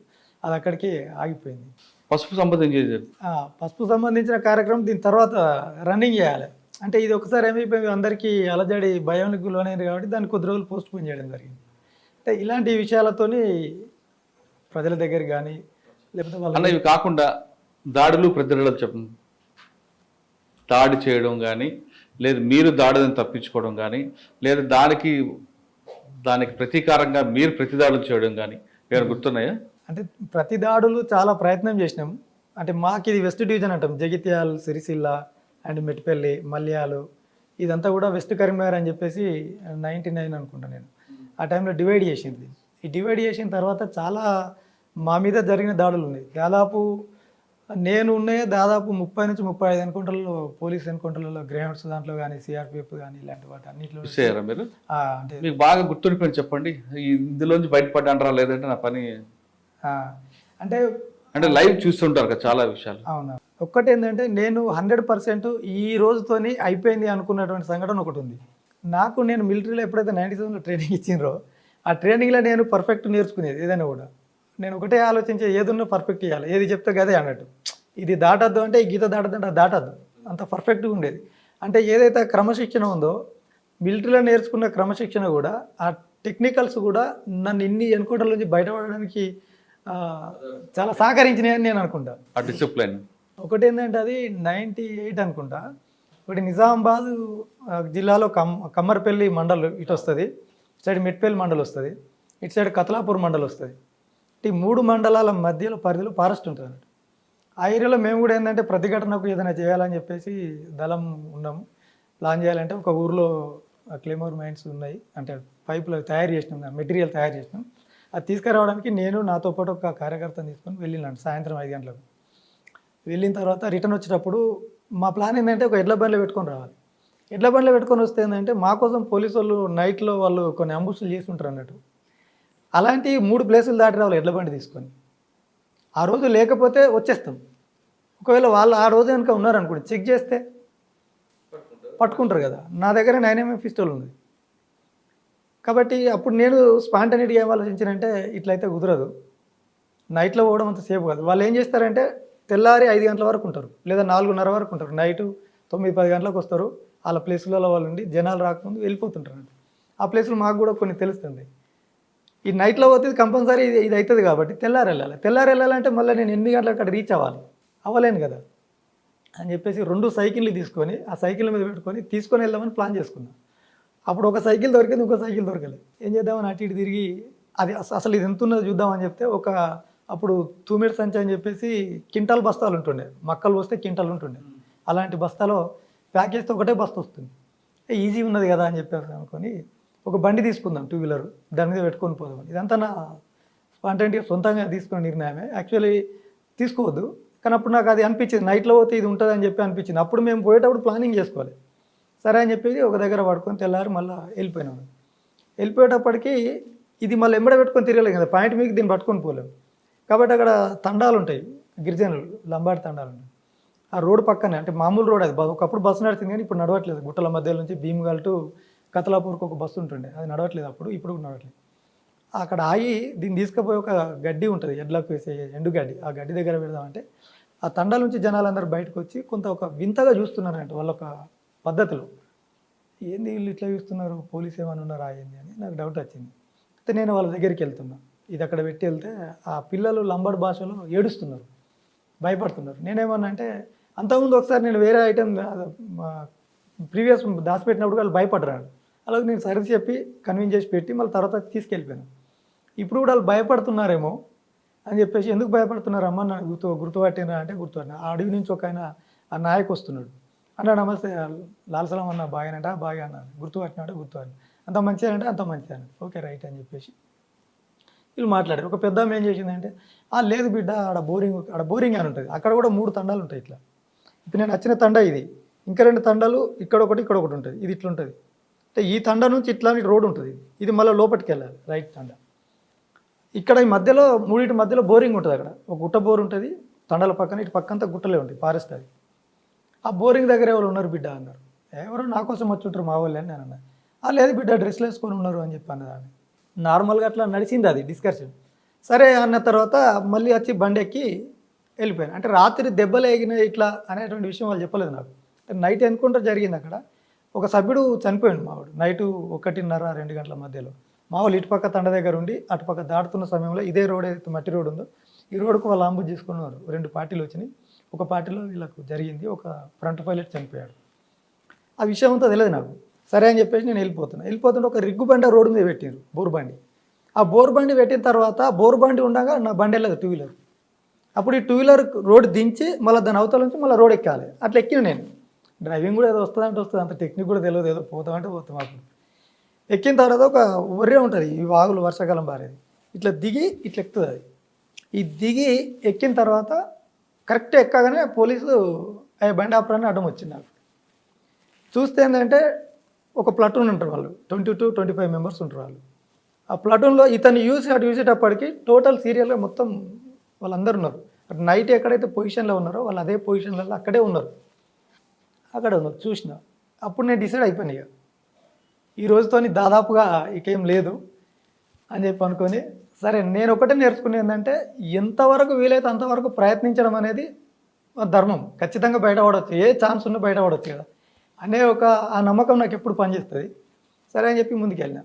ఈయన ఆగిపోయింది వెనకాల, ఇంకా ముంగట ఉన్నారు కదా, ఆపరా అని చెప్పిన తర్వాత నేను ముందు ఆపుతా అని చెప్పిన. ఇక్కడ ముంగట ఆపుతా అనుకుంటా మాట్లాడుతూ వెళ్తున్నా. వెళ్ళిన తర్వాత బోరింగ్ దగ్గరికి వెళ్ళేటప్పటికి వాళ్ళు ఇంకా ముందుకున్నారు, ఇంకొక 10-15 మెంబర్స్ ఇంకా నా ముందున్నారు. నేను వాళ్ళందరినీ దాటుకొని పోలేను కదా. ఈ బోరింగ్ దగ్గర రైట్కి ఇంకో పిల్లబాటు ఉంటుంది, ఇటుపక్క తండకు. ఆడికి పోయిన తర్వాత ఇమీడియట్లీ ఈ బండి ఇటు టర్న్ చేసిన, పిల్లబాటు ఉంటుంది. పిల్లబాటుకు టర్న్ చేసిన తర్వాత వీళ్ళు ఆగిపోయారు, నా వెనక ఉరికొచ్చేటోళ్ళు ఆగిపోయారు. అమ్మ ఆగిపోయారు కదా అనుకున్నా. వీళ్ళు ఎందుకు ఆగిపోయారంటే ఇది బోర్ ఎక్కి దిగుతా తండ ఉంటుంది, తండలో ఇంకో పార్టీ ఉంది, పోలీస్ పార్టీ. అదే ఎన్నికోళ్ళు ఎందుకు ఆగారు నాకు అర్థం కాలేదు.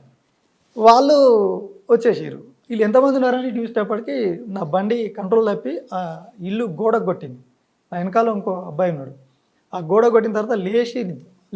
లేచిపోయి ఈ తల అండ్ ఈ భుజం అనేది అవుతుందో గోడకి ఇట్లా రాక్ వెళ్ళిపోయిన తర్వాత అక్కడ పొనుక ఉంటుంది, పొనుక అంటారు మన ఎడ్ల బండిలో పెండ వగైరా చెరువు కొడుతుంటారు. ఆ పొనుక బోర్లేసి ఉంది కనుక వెదురు బొంగుతో తయారు చేస్తారు. అది ఇట్లా కింది కంగి ఇమ్మీడియట్లీ స్ప్రింగ్ లాగా నేను లేపింది కొత్తది. అది లేపుడుతోటి అప్పటికే ఫైరింగ్ స్టార్ట్ చేసిండు వాళ్ళు ఫైరింగ్ స్టార్ట్ చేసారు. లేసుడితోటే నేను రన్నింగ్ స్టార్ట్ చేసి ఇమీడియట్ చేయడానికి పెట్టిన. వెనకాల 9mm పిస్టల్ ఉంది, అది లుంగి, నైట్ కట్టిన లుంగి. నైట్ కట్టిన తిన్నప్పుడు కొంచెం టైట్గా ఉంటుంది కదా, సెంట్ వస్తుందని కవర్ పెడతాం. చెయ్యి పెట్టి ఇట్లా అనే లోపల నేను అది దాటిపోయినా విపన్ జారి కింద పడిపోయింది. అంత ఫాస్ట్ రన్నింగ్. అప్పుడు మళ్ళీ తిరిగి రావడానికి ఛాన్స్ లేదు, వాళ్ళు ఫైరింగ్ చేసుకుంటే వచ్చారు. ఒక 50 మీటర్స్ ఏమో ఉంటుంది. పోయిన తర్వాత ప్రతి 10 మీటర్స్కి ఒక 1/2 మీటర్ డౌన్ అవుతాను నేను. అంటే వాళ్ళు ఫైరింగ్ చేస్తున్న వెంట వచ్చారు, ప్రతి 10-15 మీటర్స్కి ఒకసారి నేను 1/2 మీటర్ డౌన్ అవుతాను. డౌన్ అవడం వల్ల వాళ్ళకు ఇది కాదు. అంటే అక్కడ ఏంటంటే నేను సమీక్ష చేసుకునేది ఏంటంటే వాళ్ళు నిజంగా మిలిటరీ పాటిస్తే నేను పడిపోతాను, కానీ వాళ్ళు పాటించలేదు. వాళ్ళకి ఎందుకో మరి తెలియదు. కానీ మీ వెనుకున్న వ్యక్తి, నా వెనుకున్న వ్యక్తి ఎటు పోయిండు, ఏం జరిగింది అనేది నాకు అసలు ప్రశ్న. అంటే ఉన్నాడు, బట్ ఆయన చెప్పిన స్టోరీ ఏంటంటే నేను పక్క నుంచి పోయి ఆ ఇంటి పక్కన అడిగి ఉంది కదా అలా వచ్చినాను. అంటే పోలీసు వాళ్ళు కూడా ఏమైపోయిందంటే నేను ఉరుకుతున్నా కాబట్టి నా మీద కాన్సన్ట్రేషన్ చేశారు. అంతేనా? ఆయన కోవట్గా మారి మీ ఇన్ఫర్మేషన్ ఇచ్చాడా? అంటే మేబీ అది కూడా చెప్పలేం మరి. నాకు కూడా చాలాసార్లు పాయింట్ కూడా టచ్ అయింది. ఎందుకంటే అక్కడే పడుకున్న వ్యక్తి, తనను పట్టుకోలేరు. ఇవన్నీ కొంత స్టోరీ వెరైటీగా ఉంది కదా. ఓకే, అంటే ఆ రోజు మీ ట్రైనింగ్ వల్ల ఒక 1 కిలోమీటర్ నేను వెళ్ళిన. మీరు చేసిన దాడిలో ఉన్నాయండి? మేమా తిరిగి దాడి చేసినటువంటి ప్రయత్నాలు చేసినాము. పోలీసు వాళ్ళు కూడా వచ్చారు మా దగ్గరికి, వెళ్ళిపోయినారు 2-3 సార్లు. కానీ ఎప్పుడు వాళ్ళ మీద మేము అటాక్ చేయలేదు. అంటే పోలీసుల మీద కాకుండా బస్సులు దగ్ధం చేయడం కానీ, లేదంటే ప్రభుత్వ ఆస్తులు తగలబెట్టడం అటువంటివి ఉన్నాయా? లేదా ఎవరికైనా హెచ్చరికలు ఇవ్వడం? అంటే హెచ్చరికలు చేయడం అనేది జరిగింది. అప్పటికి ఏంటంటే బస్సులు దగ్ధం చేసుడు అనేది కంపెనీ పాలసీ మార్చేశారు. ఎందుకంటే వీళ్ళు బస్సు కాలు పెట్టడం వల్ల బస్సు ఛార్జీలు పెంచుతున్నారని ప్రజల్లో వ్యతిరేకత తీసుకొచ్చి అట్లాంటివి ఉన్నాయి. అవును, కరెక్టే. బస్సులు దగ్ధం చేయడం వల్ల వచ్చే నష్టం ఎవరికండి? ప్రజలదే కదా, ప్రజల సొమ్మే కదా అది. అవును. అప్పట్లో గవర్నమెంట్ కూడా మీరు తగలబెట్టిన ఖాళీ బస్సుల్లో ఒక ర్యాలీగా తీయడం, అవును. మా ఊరికి బస్సు ఇవ్వండి అంటూ టికెట్లు పెంచడం, మీ దగ్ధం చేసిన నష్టాన్ని వాళ్ళ ప్రజల మీద భారం పడడం, దీని మీద అప్పుడు పార్టీలో చర్చించుకున్నారా? అంటే నేను వచ్చేటప్పటికే చర్చ జరిగి దాన్ని బ్యాన్ చేసిండ్రు. ఇలాంటి సంఘటనలు చేయకూడదని చెప్పేసి నేను రిక్రూట్ అయ్యేటప్పటికే అది బ్యాన్ అయింది. అది దాని మీద సమీక్ష అయిపోయి బ్యాన్ చేసిండ్రు. అది అలాంటి ఇన్సిడెంట్లు చేయొద్దు. అంతకుముందు ఏంటంటే టార్గెట్స్ ఎవరన్నా ఉంటే ఇన్ఫార్మర్స్ కానీ లేకపోతే పోలీసులు టార్గెట్స్ ఉన్న వాళ్ళు ఉంటే పెళ్లిళ్ళ టైంలో పండుగల సందర్భంగా వస్తారు కాబట్టి వాళ్ళ కోసం అక్కడ పట్టుకొని చంపడం కానీ. సరే, మీరు శిక్షించే ఉన్నారా? ఎవరైనా శిక్షించారా మీ ట్రైన్లో? అంటే ఎట్లా అంటే పలానా గ్రామంలో పలానా వ్యక్తి దుర్మార్గుడు ఉన్నాడు, వాడిని తీసుకొచ్చి గ్రామ సభ పెట్టి అందులో అట్లా ఉన్నాయి అంటే ఆన్ రికార్డు ఉన్నది చెప్పండి, ఆఫ్ రికార్డ్ నాకు వద్దు. లేదు, ఇప్పుడు మీరు సరెండర్ అయినప్పుడు ఆ సెక్షన్స్ ఉన్నాయా? అంటే సరెండర్ అయిన దాంట్లో ఏంటంటే మాకు ఇవన్నీ ఏమేమి జరిగిందనేది వాళ్ళు ఆఫ్ ద రికార్డ్ మాట్లాడారు. సరే, ఆన్ రికార్డ్ చెప్పండి, ఆఫ్ రికార్డ్ వద్దు నాకు. వాళ్ళు ఏంటంటే ఇప్పుడు పోలీస్ దగ్గర మేము మాట్లాడినప్పుడు ఏంటంటే ఈ దాని దగ్గర నువ్వు ఉన్నావు కదా, ఈ దగ్గర నువ్వు ఉన్నావు కదా అని ఇప్పుడు ఒకటి మాట్లాడిన వాళ్ళు. మేడిపల్లి అనేది కరీంనగర్ హన్మకొండ టు నిజామాబాద్ బాంబాయి రోడ్ ఉంటుంది ఒకటి. ఆ రోడ్డు మీద ఒక హోమ్ గార్డ్ ఉంటాడు. అతను శిక్షించాలనేది పార్టీ ఒక డిసైడ్ చేసింది. దాంట్లో నేను వెళ్ళిన టీం లీడర్గా వెళ్ళినాను, ఇద్దరం వెళ్ళినాం. అక్కడ ఒకటి రోడ్డు మీద మెయిన్ రోడ్డు మీద సాయంత్రం 4:30-5 గంటలకు ఒక సినిమాలాగా జరిగింది అన్నట్టు. అది సినిమాలాగా ఎట్లా జరిగిందంటే తను ఇటు పక్క కూర్చున్నాడు. మేము యాక్చువల్ ఏంటంటే అక్కడికి వెళ్ళేటప్పుడు మా సభ్యుడు నేను ఇద్దరం వెళ్ళినాం. ఎందుకు అతను శిక్షించాలి? తను ఏంటంటే జనశక్తిలో ఒక డిప్యూటీ కమాండర్ స్థాయిలో పనిచేసిండు. జనశక్తి పార్టీలో పనిచేసి హోంగార్డుగా తీసుకొని ప్రతి సింపదయ్యర్ను ప్రతి సానుభూతి పరుణ్ణి పోలీసులకు పట్టియడము, దళం ఎక్కడ వస్తుంది అనేది ఫారెస్ట్లోకి వాళ్ళని తీసుకెళ్ళడం, పోలీస్ ప్యాట్తో వెళ్ళడం, అప్పుడు వాళ్ళు చేసిన అంటే సహకరించినటువంటి విధానం, వాటర్ ప్లేస్లు ఎక్కడ ఉంటాయని చూపించడం వల్ల దానివల్ల ఇతను ఉంటే బాగుండదు మనకి ఎప్పటికైనా అనేది. అది జనశక్తితో చేయాలి కదా, మీరు ఎందుకు చేశారు? అయితే ఏమైందని అంటే అప్పుడు కొడిమేళ అని చెప్పేసి మాకు ఎప్పుడో చాలా 80 ప్రాంతంలో ఆర్గనైజేషన్ ఉండేది. మేము వచ్చేటప్పటికి ఆర్గనైజేషన్ లేదు. కొడిమేళ, వేములవాడ, మేడిపల్లి మండలం కొన్ని గ్రామాలు, చందుర్తి మండలం కొన్ని గ్రామాలు, లేకపోతే అప్పుడు ఆ టీంలో నేనున్నాను. కొత్తగా వీళ్ళు మళ్ళీ ఆర్గనైజ్ చేయాలని వేసిండ్రు. ఆ ఊర్లలో ప్రజల దగ్గరికి వెళ్తాం కదా, పలానాతో మాకు ఇబ్బంది ఉంది, మీరు ఏదైనా ఉంటే ఆ వ్యక్తిని శిక్షించిన తర్వాత మా దగ్గర రండి, ప్రజల డిమాండ్ అది ఆ టైంలో. ఈ హోమ్ గార్డ్ శిక్షించమని ప్రజల డిమాండ్. ఓకే, రోడ్ అవతల ఆయన ఉన్నాడు. రోడ్ అవతల అంటే అతను సభ్యుడు చూసి వచ్చిన తర్వాత నెక్స్ట్ మళ్ళీ ఈ యాక్షన్ కోసం పోయినప్పుడు ఏంటంటే మేము ఇద్దరం వెళ్ళిన తర్వాత మనం ఉండే ఏరియా ఇది, ఊరు బయట కొంచెం చెట్లు ఫారెస్ట్ లాగా ఉంటుంది, నువ్వు ఇక్కడ ఉండాలి, నేను పోయి చూస్తా అంటే మేము అనుకున్నది కూడా. ఆయన చూసి ఓకే రోడ్డు మీద ఉన్నాడు అన్నప్పుడు మళ్ళీ నేను ఇద్దరం కలిసిపోయి అటాక్ చేయాలండి. ఒకసారి ఏంటంటే ముందు వెళ్ళి ఆయన ఏ ప్రాంతంలో ఉంటాడు, మనం ఏ ప్రాంతం నుంచి పోతాం, తప్పుకొని వెళ్ళిపోతాం అనేది చూసుకోవాలని చెప్తే చూసుకొని పోయేటప్పుడు ఈ సభ్యుడు ఏమంటాడంటే అన్న ఈ వెపన్లు ఇక్కడ పెట్టేసిపోదాం అన్నాడు. అట్లా పెట్టద్దు, దగ్గర పెట్టుకోవాలా, ఎప్పుడైనా పోలీసు కూడా మనల్ని అటకాయించవచ్చు, మనం ఇమ్మీడియట్లీ యాక్షన్లు దిగాలి తప్ప వెపన్ పక్కన పెట్టిపోతే అది ఆత్మహత్య సమానం ఉంటుంది, అట్లా కాదని చెప్పి తీసుకుపోయాను. అట్లా వెళ్ళిన తర్వాత అక్కడికి వెళ్ళినాము, ఒక టీ తాగినాం. అక్కడ ఇద్దరు పోలీసు వాళ్ళు కూడా, వాళ్ళు సివిలియన్స్ వచ్చి వాళ్ళు కూడా టీ తాగారు అదే హోటల్లో. వాళ్ళు టీ తాగారు, మేము టీ తాగాను, అట్లా నడుచుకుంటూ వెళ్ళిపోయాను. అక్కడికి వెళ్ళేటప్పటికీ ఆయన రోడ్డు కవతల పక్కన ఇప్పుడు ఊర్లలో ఏం చేస్తారంటే టీ పాయింట్లు ఉంటాయి కదా, ఆ టీ పాయింట్ మీద చిన్న చెక్కలు వేస్తారు ఇట్లా, ఒక కట్టె బాతి దాని మీద కూర్చోడానికి. ఇక్కడ కూర్చున్నాడు ఆయన, మీరు కూర్చున్న దానికి ఆ వెనక పక్కల ఆయన కూర్చున్నాడు, ఈ దగ్గర మేము కూర్చున్నాం వెనకాల, ఆయన వెనకాల ఇటు పక్క హోటల్, ఇటు పక్క రోడ్డు, దాని వెనకాల స్కూల్ ఉంటుంది. అక్కడ మేము అటాక్ చేయడం జరిగింది అన్నట్టు రోడ్డు మీద. పోలీసులు చూసారా? పోలీసు ఇక్కడ ఉన్న వాళ్ళు మాకు తర్వాత తెలిసింది ఏంటంటే ఇక్కడ ఉన్న వాళ్ళు పోలీస్ స్టేషన్ 1 కిలోమీటర్ ఉంటుంది. వాళ్ళు అంటే సాయుధంగా లేరు కాబట్టి వాళ్ళు కూడా స్టేషన్కి వెళ్ళి మళ్ళీ వాళ్ళు రావడానికి 1 అవర్ టైం తీసుకున్నది. ఈ లోపల మేము వెళ్ళిపోయినాం, తను చనిపోయింది అని. దాడిలో ఆయన చనిపోయారు? ఆ దాడిలో ఆయన చనిపోయాడు. ఇలాంటివి తర్వాత మరి సమీక్ష జరుపుకున్నారా? తప్పు చేసామన్న బాధ ఏం పడలేదా? దాని మీద అయితే నువ్వు తప్పు చేసినాం అనేది ఏమి లేదు, ప్రజల డిమాండ్ను మనం నెరవేర్చడం అనేది వచ్చింది తప్ప. కానీ అంటే అప్పుడు మీ ఇన్ఫార్మల్లో అంటూ పోలీస్ ఇన్ఫార్మల్ మీరు చంపుతారు, మీ ఇన్ఫార్మల్ అంటే పోలీసులు చంపడం మధ్యన కొంతమంది గ్రామీణ ప్రాంత ప్రజలు చాలా మంది ఇబ్బంది పడ్డారు కదా, చనిపోయారు. మీకు అన్నం పెట్టేవని పోలీసులేమో గ్రామాల వాళ్ళ ఆదివాసులు కానీ గిరిజనులు కానీ కొట్టేవారు, అవును. మీకు అన్నం పెట్టకపోతే మీరు కొట్టేవారు. చాలా మంది అప్పుడు అన్నం అంటే పెట్టకపోతే అన్నం పెట్టకపోతే మేము ఎవరిని కొట్టలేదు. కొన్ని గ్రామాల్లో అన్నం పెట్టాలని పెట్టకపోతే డిమాండ్ చేసేవారట. అదైతే మా చరిత్రలో నేనున్నది ఈ రోజులు అది జరగలేదు మా పార్టీలో. దానికి మనం ఒప్పుకోవచ్చు. రెండవది ఏంటంటే మేము ఎటే టైంలో అటాక్ చేయం. ఒక 3-4 పద్ధతులు ఉంటాయి. ఒకసారి ఫస్ట్ ఇన్ఫర్మేషన్ తెలిసినప్పుడు కుటుంబ సభ్యుల మధ్యన కూర్చోబెట్టి మాట్లాడేది. అమ్మ మీ కొడుకు లేదా అమ్మ మీ భర్త ఇలా చేస్తున్నాడు, నువ్వు చేస్తున్నావు ఇవి అని మాట్లాడి ఇలా చేస్తున్నాడు, వద్దు మాలుకోండి, మీ బతుకులు మీరు బతకండి, మేమేదో ప్రజల కోసమే కదా, మేము మీకేం శత్రువులు కాదు, మీరు మాకు శత్రువులు కాదు, ఇలాంటివి చేయొద్దని చెప్పేది. అప్పుడు వినకపోతే గట్టి ఒకసారి బహిరంగంగా హెచ్చరించేది. ఆ ఊర్లో ఏదైనా కార్యక్రమం మీటింగ్ పెట్టినాము, అప్పుడు వినకపోతే పోస్టర్ల ద్వారా హెచ్చరించేది. అప్పుడు వినకపోతే కొట్టే కార్యక్రమం పెట్టేది. ఆ తర్వాత అది అంటే అక్కడ ఏంటంటే ఒక వ్యక్తిని చంపాలంటే minimum state count member permission ఉండాలి. ఊరికి అట్లా పోయి చంపడం అనేది ఉండదు. అంటే ఒక జిల్లా కమిటీ సమావేశంలో ఒక స్టేట్ కౌంట్ మెంబర్ పాల్గొని ఇవన్నీ ఏం చేశారు, మీరు ఎలా ఎంతవరకు మీరు తీసుకెళ్లారు అంటే ఇదంతా అటువైపు సపోర్ట్ చేసినట్టు అవుతుందేమో ఇదంతా మాట్లాడితే, కానీ కాకపోతే అది అట్లా ఉండేది. అడవిలోని ప్రయాణం ఎలా కొనసాగింది, ఆయనతో ప్రేమ ఎలా స్టార్ట్ అయింది? కరీంనగర్లో దిగావు సార్, వరంగల్ నుండి. కరీంనగర్లో దిగాము, వీళ్ళనే కాంటాక్ట్ అయ్యాము సార్. వీళ్ళే ఉన్నారు అప్పుడు. ఈ ఏరియాకి వచ్చిన తర్వాత అంటే ఈయన ఎప్పుడు పరిచయం అయ్యారు మీకు? బాగా డిప్రెషన్ సార్, అక్కడికి ఇక్కడికి డిఫరెంట్ బాగుంది. వరంగల్కి కరీంనగర్కి అక్కడనేమో అంటే మాట్లాడేది ఏంటి అంటే అక్కడ బాగా రోజులు లేను సార్. నేను అక్కడ వాస్తవం చెప్పాలంటే వెళ్ళడం రావడం ఒక 15 days నెల రోజులు అట్లా ఉండి, నేనేంటి అంటే గ్రామాలలో ఎక్కువ మీటింగ్ పెట్టేదాన్ని కాబట్టి నా నుంచి రిక్రూట్మెంట్ ఎక్కువ పెరిగేది సార్.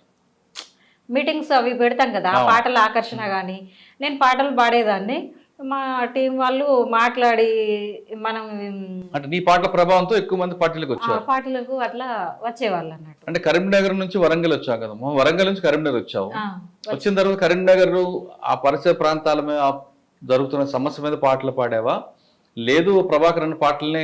అంటే చనిపోయిన వాళ్ళ మీద ఉంటాయి, ఒక మంచి చనిపోయిన పాట పాడు. చనిపోయిన వాళ్ళ మీద ఉంటాయి, ఏంటి మహిళల మీద ఉంటాయి. మహిళల మీద పాడావు కదమ్మా, చనిపోయిన వాళ్ళ మీద పాడవ పాట అన్నీ ఏంటి అని అంటే సార్ ఇప్పుడు 21 సంవత్సరం అయింది సరే, కాబట్టి నీకు బాగా గుర్తున్న మర్చిపోయిన పాట టైం. పాడు. మళ్ళీ మా ఇంట్లో పిల్లలు ఏంటంటే ఆ మమ్మీ ఆపు, ఇక డాడీ ఆపు, అక్కడికే క్లోజ్ చేయి, ఇక మళ్ళీ పాడకు. నీకు బాగా గుర్తున్న పాట పాడుకోండి. ఒకసారి ఆమె పాట మీకు బాగా నచ్చిన పాట చెప్పండి. అంటే నాకేమైందంటే నేను ప్రతి పాట నేర్చుకొని పాడాలని అంటే చదువుకోలే కదా. కాదు, ఈవిడ పాట మీకు మనసు కత్తుకున్నా. ఈమె నోటికైతే నార్కట్పల్లి అనేటువంటి ఒక నల్గొండ జిల్లాకు సంబంధించింది వాడుతుండే. అది ఇప్పుడు అమరగిరి మర్చిపోయినట్టయింది. తర్వాత ఈ కొయ్యూరి ఎన్కౌంటర్కి సంబంధించిన వాళ్ళది వాడుతుండే. కొయ్యూరు అనుకుంటుంది. ఇంతకుముందు పాడింది అదే సార్, మీ అమ్మ పాలిస్తూ అంటే ఆయన మీదనే పాడింది, ప్రభాకర్ మీద. ప్రభాకర్ మీద పాడింది అది. నెలగుకి పొదువడిసేరో నా కొడుకా, నువ్వు వస్తానన్న తోవలో ఎదిరి చూస్తున్నారవన్నా, నువ్వు వస్తానే సమావేశమాని నా కొడుకా, వాళ్ళు ఏ జెండా పెట్టుకొని ఎదిరి చూస్తుండ్రు రవన్నా. సరే, పార్టీలో మీకు ఎప్పుడు ఎదురయ్యారైనా ఈయన పెళ్లి చేసుకుందాం అని మీరు అనుకున్నారా, ఆయన చెప్పారా మీరు చేసుకుందాం? మీ ఇద్దరు పెళ్లికి పార్టీ అనుమతి ఇచ్చింది? పార్టీలో పెళ్లి అంటే అది చెప్పాలా? చెప్పాలి, చెప్పమ్మా, నావే చెప్పు, ఏముంది అందులో ఏముంది? మీ ఇద్దరు అనుకున్నారా? అంటే అనుకోవడం అంటే అనుకున్నాం సార్. ఫస్ట్ సార్కి పెళ్ళి అయింది సార్, అంటే అందులోనే పెళ్ళి అయింది. ఆ అక్క ఏందనంటే మధ్యమల్ల ఎన్కౌంటర్ జరిగింది సార్. అది ఘోరమైన సిచ్యువేషన్ సార్, పెద్ద ఎన్కౌంటరు. అది డే అంతానే మేము వెళ్ళడానికి అక్కడికి గింత రాళ్ళు ఉంటాయి సార్, దాని మీద అడిగేస్తేనే అక్కడ వెళ్ళిపోతాం సార్ జారి పడడానికి. అది పెద్ద ఎన్కౌంటరు, అది డే అంతానే మేము నడవలేకపోయాము. అంటే ఎన్కౌంటర్ మీరు లోపల ఉన్నారా అప్పుడు? లోపలనే ఉన్నాం. మీరు ఎక్కడున్నారు అప్పుడు? లోపలనే ఉన్నాం. అసలు ఆ ఎన్కౌంటర్ గురించి చెప్పండి. అది అంటే మధుర భార్య అక్క, ఏం పేరు అక్క పేరు? ఆమె పేరు రజిత, బండి సంధ్య అని చెప్పి రజిత ఇక్కడ వంగర దగ్గర వంగర ఆమ్లెట్ ఉండే అప్పుడు రంగాయపల్లి అని ఆ విలేజ్. ఎలా జరిగింది నేను అనుకుంటున్నాను అంటే ఆవిడకి మీరు ముందు పెళ్లి చేసుకుంటా అని చెప్పారు, పెళ్లి చేసుకున్నారు. ఆమె అక్కడి నుంచి వచ్చింది. అప్పటికి 2000 సంవత్సరం మార్చిలో పెళ్ళి అయింది. 2000 సంవత్సరంలోనే సెప్టెంబర్ 24 ఉదయం ఎన్కౌంటర్ జరిగింది. ఎక్కడ? ఈ మధ్యమల సిరిసిల్ల ఎల్లారెడ్డిపేట మండలం. ఒకసారి చెప్పండి, మీరు ఇద్దరు కలిసి ఉన్నారు అప్పుడు బయట? మేము క్యాంపులో ఉన్నాం. అక్కడ ఏంటంటే డిస్టిక్ ఈ వెస్ట్ డివిజన్కి సంబంధించిన మొదటి కాన్ఫరెన్స్ జరుగుతుంది, జిల్లా కాన్ఫరెన్స్. 5 సంవత్సరాలకు ఒకసారి కాన్ఫరెన్స్ జరుగుతుంది. మధ్యలో అవసరమైతే ప్లీనర్ జరుపుతారు. అవును, ఒక 2 సంవత్సరాల తర్వాత ఏమన్నా అవి దానికి సంబంధించి. ఆ కాన్ఫరెన్స్ సందర్భంగా మేము అక్కడ ఉన్నాం అన్నట్టు. ఉంటే నైట్ ఆ ముందు రోజు ఏమైందంటే నేనేంది అంటే కొంచెం పార్టీలో ఉన్నది ఏంటంటే మిలిటరీలో కొంచెం స్ట్రాంగ్ అని, అంటే పోలీసు వచ్చిన నిలబడి ఎదుర్కొనే దాంట్లో కావచ్చు. అప్పుడు ఏం చేసిందంటే సెంట్రల్ కమిటీ సభ్యులు ఉన్నారు ఇద్దరు, లేదు ఒక సెంట్రల్ కమిటీ సభ్యుడు, 2 రాష్ట్ర కమిటీ సభ్యులు ఉన్నారు. పసుల రామిరెడ్డి అని కొరుట్ల వాసి, ఆయన వినోద్ పేరుతో అక్కడ ఎన్కౌంటర్ అయింది. ఆ రోజు చనిపోయింది అక్కడ. ఆయన స్టేట్ కమిటీ సభ్యుడు. అప్పుడు ఆ కాన్ఫరెన్స్ జరుగుతుంది. ఫస్ట్ రోజు స్టార్ట్ అయింది. సెకండ్ రోజు నైట్ 8 గంటలకు టార్చెస్ వచ్చినాయి అన్నట్టు నైట్లో. మేమేం చేస్తామంటే వర్షాకాలం కాబట్టి అడవి చాలా బాగా తిక్కుగా ఉంటుంది ఆ ఏరియాలో. పైన కొమ్మలేసి గుడిసెలాగా పెట్టేసి దానిపైన కవర్ వేసి పెట్టుకొని దాంట్లో జరుపుతున్నాం. పెట్రోమాక్స్ లైట్లు పెట్టుకొని చేస్తున్నాం. లైట్లు వచ్చిన తర్వాత అన్నీ ఆపేసి ఒకసారి వెళ్ళి తిరిగి చూసినాం. ఎంత తిరిగినా అదంతా ఉపయోగం ఏమి ఉండదు. సరే ఏదో తృప్తి కోసం, మానసిక తృప్తి కోసం పోయి తిరిగితే ఏం లేదని వచ్చి మళ్ళీ చుట్టూ బెడ్షీట్లు కూడా స్టార్ట్ చేసినాం. సరే అందరం పడుకున్నాం. నేనేంటంటే మెయిన్ అక్కడ సెక్షన్లు ఉంటాయి, A section, B section, C section. A section ముందుగా ఉంటుంది, సి సెక్షన్ బ్యాక్లో ఉంటుంది. బి సెక్షన్లో ఏంటంటే నాయకత్వం ఉంటుంది. అప్పుడు కొంతమందిని స్ట్రాంగ్ ఉన్న వాళ్ళని అందులో పెట్టేదన్నట్టు, నాయకత్వం సేఫ్గా తీసుకెళ్ళాలని జరుగుతాయని. దాంట్లో నేనున్నా. పొద్దున్నే ఆ రోజు 3 సెంటర్లు ఉంటాయి. ఒకటి క్యాంపులో సెంటర్ ఉంటుంది అన్నట్టు. ఆ క్యాంపులో ఉండే వాళ్ళంతా కూడా సీనియర్స్ ఉంటారు. ఓన్లీ పడుకున్న అంటే అప్పటి కోర్టులు ఉన్నారు అందులో. అయితే దాంట్లో ఏంటంటే నైట్ నాకు పొద్దున్న 4 నుంచి 6 గంటలకు సెంటర్ వచ్చింది. పడుకున్న వాళ్ళ మధ్యలో నిలబడి తిరుగుతుంటాం అన్నట్టు. ఎవరైనా లేచినా ఎందుకు లేచిండు, పాస్ కోతాడా, ఎందుకు లేచిండు, ఊరికే లేచిండా గమనిస్తుంటాం అన్నట్టు. అట్లా ఉంటున్న క్రమం లోపల పొద్దున్న 4 గంటలకు నేను అందరిని లేపిన. సరే గ్రౌండ్ పొద్దున ఉంటుంది కాబట్టి 6:30కి గ్రౌండ్ ఉంటుంది, 6:15 ఉంటుంది. నేను కూడా కాలకృత్యాలు తీసుకుందని బయటికి వెళ్ళాను. బయటికి వెళ్ళిన తర్వాత కొంచెం లేట్గా వెళ్ళిన, అందరిని లేపేసేసి. ఫస్ట్ ఏ సెక్షన్ లేపితే వాళ్ళు పెట్రోలింగ్ వెళ్తారు, సి సెక్షన్ ఒక సైడ్ పెట్రోలింగ్ వెళ్తారు, బి సెక్షన్ ఏ సెక్షన్ ఒక సైడ్ వెళ్తారు. ఈ బి సెక్షన్ వాళ్ళు ఏంటంటే ఒక 5 నిమిషాలు ఆగిన తర్వాత కాలకృత్యాలు తీసుకోవడానికి వెళ్తారు. దాదాపు ఆ క్యాంపులో అప్పటికి 64 మంది ఉంటాం. ఆ లోపల ఉన్నది చాలా తక్కువ, మెజారిటీ పీపుల్ బయటికి వెళ్ళిపోయారు. ఒక 18 మంది 19 మంది లోపల ఉన్నారు ఆ క్యాంపులో. అక్కడ 6 గంటలకు సెంట్రీ మారుతుంటుంది. ఏ సెంట్రీ దగ్గర రాజేందర్ అనే పర్సన్, ఆయనకు ఆ రోజు నుంచి వంట డ్యూటీ. తను దిగుతూ చందు అనేటువంటి ఒక అబ్బాయి ఉంటాడు సభ్యుడు, తను సెంట్రీ ఎక్కుతున్నాడు అన్నట్టు.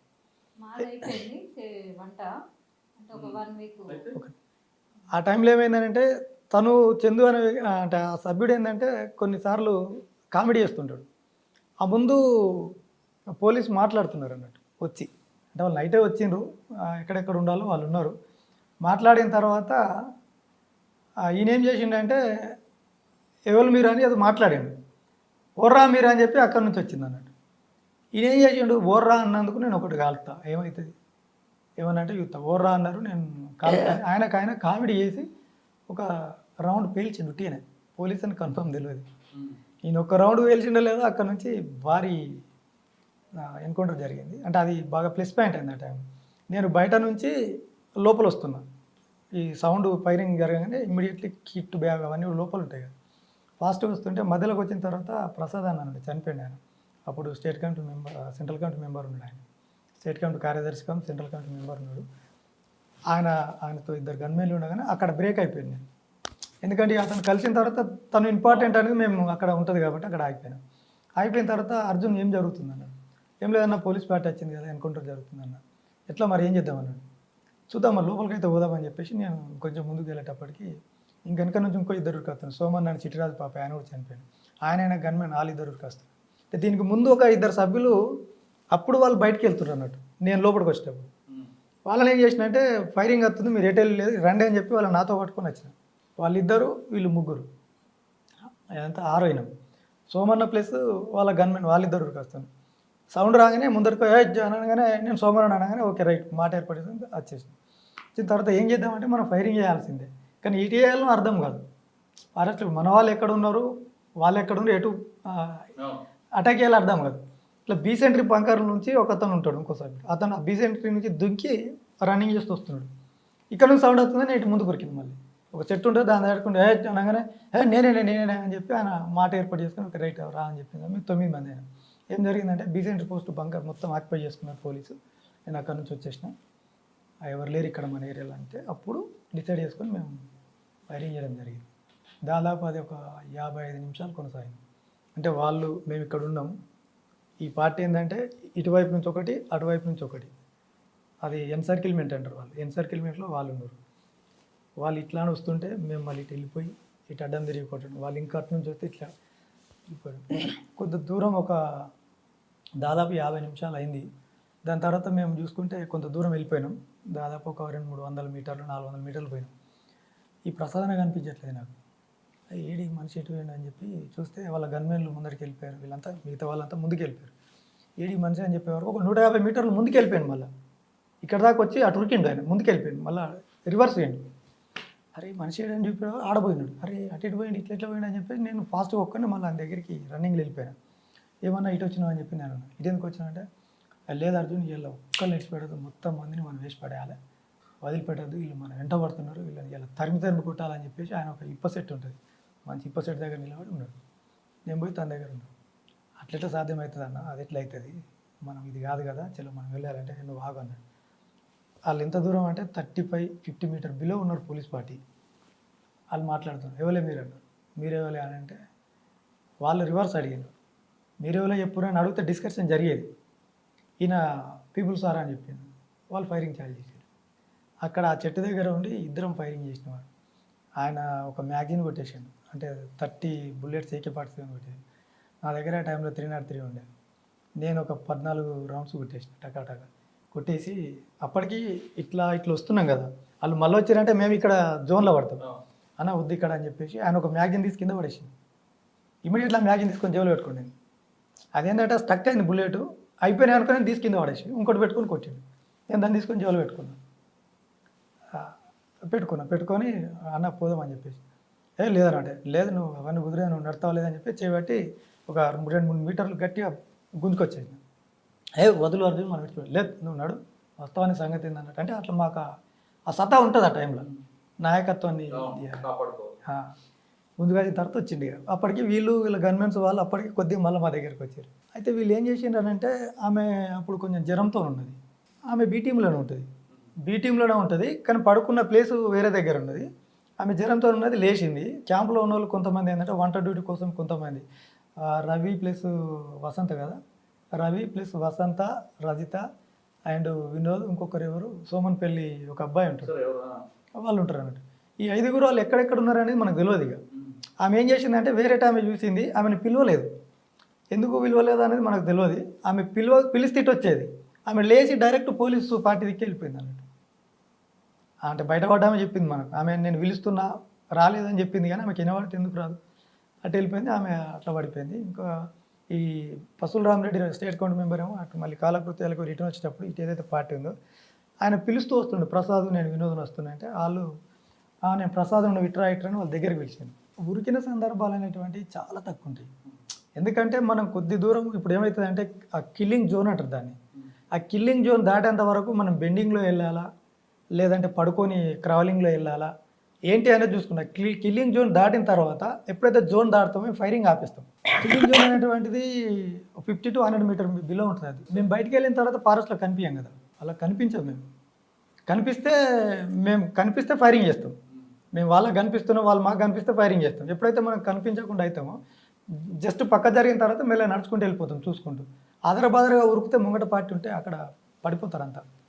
ఖచ్చితంగా ఒక ప్రశాంతంగా ఆలోచిస్తూ పరిశీలించుకుంటూ వెళ్ళిపోవాల్సిందే, అది చీకట్లో అయినా డేలో అయినా ఏదైనా సరే. నిజం చెప్పాలి సార్, చాలా పార్టీ అని అంటే ఈయన ఆధ్వర్యంలో ఒక 15 టీములు 15 ఫైరింగ్లలో అయితే సేఫ్టీ అయిన టీములు చాలామంది ఉన్నారు సార్. మన బయటకు వచ్చినాక కూడా పోలీసులు అర్జున్ అని అంటే ఎంత ఎత్తో ఎంత హైటో పర్సనాలిటీ ఎలా ఉంటుందో అనేసి అని అనుకునే వాళ్ళము. అసలు నిన్ను పట్టి పిసుకుతే పిట్ట పిల్లంతా కూడా లేదు. నువ్వు మాకు హడల్ హడల్ అంటే నీ పేరింటేనే మేము ఒక షాకింగ్గా ఫీల్ అయ్యేవాళ్ళము అనేసి మేము బయటకు వచ్చినాక చాలా టెన్షన్గా వాళ్ళు ఇట్లా హ్యాండ్ ఇవ్వడానికి కూడా సేక్ అయ్యారు. ఎన్కౌంటర్లో చనిపోయింది అక్క. నాకంత ఫీలింగ్ లేకుండే. వాళ్ళ పెళ్ళిలో నేను డ్యాన్స్ చేశాను, నేను పాట పాడుకుంటా వీళ్ళ పెళ్ళిలో. అప్పుడే కొత్తగా వచ్చాను నేను. అప్పటికి 1 మంత్ అవుతుంది కావచ్చు. 1 మంత్ అయిన తర్వాత వీళ్ళ పెళ్ళి అయింది. వీళ్ళ పెళ్ళిలో నేను డ్యాన్స్ చేసేదాన్ని. నేను ఈయన చేసుకుంటా అనేసి కూడా అనుకోలే. అప్పటికి 1 ఇయర్ అవుతుంది కావచ్చు. ఇక పార్టీ అడుగుతారు కదా సార్, వచ్చిన వాళ్ళని కొంచెం ఏజ్ అంటే నాకు 18 సంవత్సరాలు పడ్డాయి అప్పటికే. పార్టీ సభ్యత్వం ఇస్తారన్నట్టు. ఇచ్చిన తర్వాత అట్లా ఇక కొనసాగే కార్యక్రమంలో అడిగిండ్రు అన్నట్టు, ఎవరు ఇట్లా ఇష్టం అనేది అడుగుతారు. ఇట్లా ప్రేమించుకోవడం చేయడం అనేది ఏముండదు అక్కడ. అందులో పార్టీ అంటే పార్టీ, అక్క అంటే అక్కనే, అన్న అంటే అన్ననే, అట్లా ఉంటుంది అన్నట్టు. ఆ సిద్ధాంతం, పీపుల్స్ పవర్ సిద్ధాంతమే అట్లా ఉంటుంది. అట్లా అడిగారు. అడిగిన తర్వాత మరి ఎవరంటే ఇష్టం అనేది ఇట్లా అడుగుతారు సార్. అడిగిన తర్వాత పలానా వ్యక్తి చేసుకుంటానంటే ఆ వ్యక్తిని కూడా అడిగితే ఇష్టమని అంటేనే నచ్చితేనే చేసుకుంటారు, లేకుంటే లేదు. బలవంతం అనేది ఏముండదు. సరే అతను అక్కడి నుంచి కూడా అడుగుతారు. ఓకే ఇష్టమే అనేసి అని అంటే అప్పుడు చేస్తారు. అట్లుంటుంది. అనగానే చేయడం కాదు, కొంచెం టైం కూడా ఇస్తారు ఇద్దరికి. ఒక 1 ఇయర్ కంపల్సరీగా మినిమంగా 1 ఇయర్ అన్నా ఉండాలి. 1 ఇయర్ దాటింది. నాకు వెంటనే చేసుకోవాలని ఏం అనిపించలేదు. అంటే ఆ సందర్భంగా ఏమైందంటే ఈమె ఇష్టపడుతుందని చెప్పి వాళ్ళు ప్రపోజల్ వచ్చిన తర్వాత నేను అక్కడ కొంచెం ఆలోచించినానంటే, సరే మళ్ళీ ఏదో సందర్భం, ఇప్పుడు పార్టీలో కూడా మనం పనులు చేస్తుంటాం. నేను కొంచెం యాక్టివ్గా ఉండేది ప్రతి విషయంలో. అంతేనా? ఆవిడ పాట మీకు కదిలించిందా? పాట అని కాదు, అంటే ఆమె చెప్పిన తర్వాత నేను కొంచెం ఆలోచించుకునే టైం కూడా తీసుకున్నా. ఒక 15 రోజులు 1 నెల రోజులు అలా టైం తీసుకొని ప్రతిపాదించినప్పుడు మనము ఇష్టపడ్డ వాళ్ళు కాకుండా మనలో ఇష్టపడ్డ వాళ్ళు నువ్వు చేసుకోవడంలో జీవితం బాగుంటుందని నేను అక్కడ విన్నా. ఒకసారి పద్మక్క మాట్లాడుతున్న సందర్భంగా విన్నా అన్నట్టు. అట్లా దానివల్ల నేను ఓకే చెప్పిన తర్వాత మళ్ళీ ఒక 6 నెలలకి అట్లా పెళ్లి చేసుకున్నారు. ఎక్కడ చేసుకున్నారు? అక్కడే అడవిలో. సరే, పెళ్ళైన తర్వాత మీ ఇద్దరు ఒకే క్యాంపులో ఉన్నారా? క్యాంపులు వేరు వేరు ఉండేవా? వేరు క్యాంపులో. ఎంతకాలం ఉన్నారండి పెళ్ళైన తర్వాత ఇద్దరు కలిపి? ఇద్దరం కలిసి 1 వీక్ ఉన్న తర్వాత వెళ్ళిపోయాడు సార్. వేరే వెళ్ళిపోయాడు. కాదమ్మా, పార్టీలో ఎంతకాలం ఉన్నారు? పార్టీలోనా సెప్టెంబర్ 20, 2001 అంటే ఒక 1 ఇయర్. మీ ఆపరేషన్ ఏంటి? మీ ఆపరేషన్ ఏంటి అప్పుడు? అంటే ప్రమోషన్. ఆపరేషన్ ఏం చేసేవారు అక్కడ? పార్టీలో ఏం చేసేవారు? పార్టీలో అప్పుడు మేము ఇద్దరం ఉన్నప్పుడు ఏంటంటే మాకు ఈ సాంస్కృతిక సాయుధ జననాట్య మండలిని ఏర్పాటు చేశారు. దాంట్లో మేము ఇద్దరం ఉండేది. ఈ పాటలు పాడే దాంట్లో ఉండేది. కానీ దాంట్లో కంటే ఎక్కువ వేరే అఫెన్స్ కోసం ఎక్కువ వాడేది. ఏది చేశారు? ఇప్పుడు ఏదైతే ఈ మిలిటరీ దాడులు ఉంటాయో మిలిటరీలో ఆపరేషన్ ఒకటి చెప్పండి అన్న. ఏం లేదు, ఇప్పుడు వీళ్ళు ఇప్పుడు కోరుట్ల దగ్గర ఒక సిఐ లాంటి ఒక ఆఫీసర్ను అట్లా చేయాలని అప్పుడు పార్టీ వాళ్ళు అనుకున్నారు. దాంట్లో భాగస్వామ్యం చేయడం అన్నట్టు, సర్వేలు రెక్కి చేయడం. కానీ ఏది కోరుట్ల ఎక్కడ? కోరుట్ల వేములవాడ రోడ్ ఉంటుంది. అవును, కోరుట్ల వేములవాడ కత్లాపూర్ పోలీస్ స్టేషన్ ఉంటుంది. ఆ కత్లాపూర్ పోలీస్ స్టేషన్ ఏంటంటే ఇప్పుడు వీళ్ళు ఏంటంటే ఒక ప్రతిఘటించాలనేది చింతాకుంట కోనపురం ఒక పెద్ద అడవి ఉంటుంది. ఆ అడవిలో 270 మైన్స్ పెట్టామన్నట్టు, క్లెమర్ మైన్స్. దానిలోకి పోలీస్ పార్టీని తీసుకురావాలంటే ఒక ఆఫీసర్ లాంటి వ్యక్తి ఇదైతేనే అందులోకి ఎఫెక్ట్ పడుతుంది ఆ టైంలో అని చెప్పేసి అది ప్లాన్ చేసినట్టు. అంటే ఇట్లాంటివి కొన్ని అంటే అంబుష్ చేశారు. మేము వచ్చారు, ఆయన అంబుష్ పెట్టినాము. మా మైన్స్ మీద నుంచి 3 సిఐలు 5 ఎస్ఐలు వెళ్ళారు. ఎందులో 5 ఎస్ఐ వెహికల్ వెళ్ళినాయి, 3 సిఐ వెహికల్ వెళ్ళినాయి. 8 మంది వెళ్ళిపోయారు మా దాని నుంచి. కానీ అప్పుడు మా టెక్నికల్ ఇష్యూ వల్ల ఏమైపోయిందంటే అది ఫెయిల్ అయిపోయింది. ఎక్కడ? కోరుట్ల పక్కనే ఎకిన్పూర్ అని ఒక విలేజ్. అంటే మీరు పెట్టారు, మా అంబుష్ చేశారు కానీ వాళ్ళ 3 సేఫ్కి వెళ్ళిపోయారా? అంటే మాకేమైందని అంటే వాకీ టాకీస్ వాడినాం అన్నట్టు. అప్పుడు స్కౌట్ అంటాం మేము. ఆ స్కౌట్లో వాకీ టాకీ వాడినాం. ఆ వాకీ టాకీ వాడిన వ్యక్తి మాకు చెప్పే వ్యక్తి ఏంటంటే ఆయన అసలు ఏందో మాకు అర్థం కాలే. మొత్తానికి ఏంటంటే పని చేయట్లేదు అని చెప్పిండు. 3 వాకీ టాకీలు ఉంటాయి. అతని దగ్గర ఒక వాకీ టాకీ ఉంటుంది, మా దగ్గర ఒక వాకీ టాకీ ఉంటుంది ఈ అఫెన్స్లో ఉన్న దగ్గర. తర్వాత ఇంకో టీం కత్లాపూర్ టౌన్లో ఉంటుంది. ఆ టౌన్లో వాళ్ళు ఒక కానిస్టేబుల్ను టార్గెట్ చేసిన కానిస్టేబుల్ ఎవరైతే ఉంటారో వాళ్ళని కొట్టాలని వాళ్ళు ఉంటారు. వాళ్ళు కొట్టిండ్రు అక్కడ, వాళ్ళిద్దరు ఉన్నారు, వాళ్ళు కొట్టిండ్రు. కొట్టిన తర్వాత 3వ వాకీ టాకీలు ఏంటంటే పోలీస్కి సంబంధించిన అది ఉంటుంది అన్నట్టు, ఆ సిగ్నల్ దొరకబడుతుంది. దాంట్లో మాకు పూర్తిగా అర్థం కాదని కొన్ని తెలుస్తాయి. అంటే వాళ్ళు అలర్ట్ అయినారు, ఇట్లా కత్లాపూర్లో శ్రీరాములు కానిస్టేబుల్ చేశారు, అలర్ట్ డిస్టిక్ మొత్తం రెడ్ అలర్ట్ అనగానే ఆయనకు భయమైందా ఏమైందా అక్కడ నుంచి వచ్చేసిండు ఆయన. మేము ఎక్కడ ఉన్నామో ఆయనకు తెలియదు, కానీ మా బ్యాక్ సైడ్ ఆయన తిరుగుతున్నాడు, చూసినాం మేము. ఆయన అక్కడ పాయింట్ మీద లేక ఇక్కడ ఉంటే మనం ఇక్కడ ఉంటే ఏం చేస్తాం, చలో అని చెప్పి వెళ్ళిపోయినాం. వాళ్ళు వెళ్ళిపోయి అడిగితే అది పని చేస్తలేదు అని చెప్పాను. సరే పని చేస్తలేదు కానీ వెళ్ళిపోయినాం. మేము తెల్లారి చూస్తే అది సెల్స్ మార్క్ చూస్తే పని చేస్తుంది. అంటే మేము వెళ్ళిపోయినాం కాబట్టి వీళ్ళంతా దీని నుంచి ఎంతమంది వెళ్ళారు సీఏలు? 3 సీఐలు వెళ్ళారు. 3 సీఏలు 2 ఎస్ఐలు? 5 SIలు వెళ్ళారు. అంటే అది కరెక్ట్ బ్లాస్ట్ ఉంటే మొత్తం ఏదో ఒకటైతే అంటే ఏ వెహికల్ పడనో తెలియదు. 8 వెహికల్ వెళ్ళినాయి కదా, ఎవరో వీళ్ళని బట్టి వాళ్ళు 15 నిమిషాలు 20 నిమిషాలు అరగంటకు ఒక వెహికల్ వెళ్తూనే ఉన్నది. కానీ మీరు ఉన్నారు కనబడుతుంది అంటే వెహికల్ వెళ్ళేది మాకు కనబడుతుంది. మేము అప్పటి నుంచి వెళ్ళిపోయినాం అక్కడ నుంచి. మా మనిషి అక్కడ లేడు కదా, అక్కడ నుంచి బయటకు వచ్చేసినాం అన్నట్టు. ఇలాంటి వాటికి ఏంది లాస్ట్ టైంలో ఏంటంటే మళ్ళీ జననాట్య మండలం తీసి సిరిసిల్ల ఏరియా కమిటీ కార్యదర్శిగా నియమించడం జరిగింది. దాంట్లో ఈమె సిరిసిల్లకు సంబంధించిన ఒక LGSకు డిప్యూటీ కమాండర్గా ప్రమోట్ అయ్యి అప్పుడు పనిచేస్తున్న సమయంలో బయటికి రావడం అనేది. మళ్ళీ ఎందుకు బయటికి ఎందుకు రావాలనుకున్నారు ఇద్దరు కలిపి? బయటికి రావాలంటే నేను ఆలోచించిన ఏంటంటే ఇది అంటే అప్పుడు నా ఉన్న పరిజ్ఞానం బట్టి ఎప్పటివరకు ఇది సాగుతుంది ఏంది అసలు ఏం అర్థం కాదు. అంటే దీర్ఘకాలంగా కొనసాగుతుంది దీనివల్ల కొనసాగుతుంది. ఒకటి. రెండోది ఏంటంటే ఫస్ట్ ఆమె చనిపోయింది భార్య. తర్వాత నేను పని మీద వేరే వెళ్ళినప్పుడు అంటే లోపట్నే నేను రిటర్న్ వచ్చేటప్పటికి ఒక 6 months ఇది పట్టింది. ఈ టైంలో ఒక 2-3 ఎన్కౌంటర్లు జరిగినాయి. అప్పుడు ఈమె నాకు వాటి గురించి చెప్తుంటే అంటే ఇడిచిపెట్టి కొందరు వెళ్ళిపోవడం, ఇవి వెనకాడ పడిపోవడం, ఊరికనే చనిపోవడము అవుతుందేమో ఎందుకు అంటే వీడి మాటలు విని లేదు సార్. అంటే ఫైరింగ్లు అనేది సార్ అటు ఉన్నారు కాబట్టి వేరే డిస్టిక్లు ఉన్నారు. మేము మీటింగులు పెట్టేవాళ్ళం కంటిన్యూగా మీటింగ్. రుద్రాంగిలు అంటే మాకు ముందే డ్రెస్ ఇప్పుడు గద్దరు డ్రెస్ ఎలా ఉంటుందో సారీ, ఆ సారీ అంటే ఏంటిది గజ్జలు కూడా ముందే కట్టుకునే వాళ్ళం. అంటే మాకు పద్మకు ఉండేది మాతోటి. అట్లా మీటింగులు పెట్టేవాళ్ళం, వెళ్ళేవాళ్ళం. అక్కడ వెళ్ళిన తర్వాత వేరే దగ్గర కూడా ఫైరింగ్లు అనేది ఇప్పుడు ఇక్కడ మీటింగులు పెట్టి ఇక్కడ కాంటాక్ట్ అయిన టీం ఎక్కడికి వెళ్ళిపోతుంది అనేది కూడా వాళ్ళకి తెలుస్తుంది కదా. అట్లా కొన్ని ఫైరింగ్లు అవుతుండే. మళ్ళీ ఏంటి అని అంటే ఈరోజు ఈ రాత్రి నేను ఒకవేళ ఫుడ్ ఇప్పుడు మీ దగ్గరికి వస్తే ఫుడ్ ఏర్పాటు చేస్తే తెల్లారి ఏంటి అని అంటే మళ్ళీ మీ దగ్గరికి పంపిస్తుండే, నన్ను గుర్తుపెట్టుకోమంటుండే. ఎక్కడి నుంచి వెళ్ళినావు, ఇప్పుడు మీ దగ్గర రావాలంటే ఎట్లా వచ్చినావు ఏంటి అనేది అది గుర్తుపెట్టుకొని తెల్లారి ఏంటి అని అంటే సివిల్ అయి కావాలి, సివిల్ టీ-షర్టు లుంగి మీద.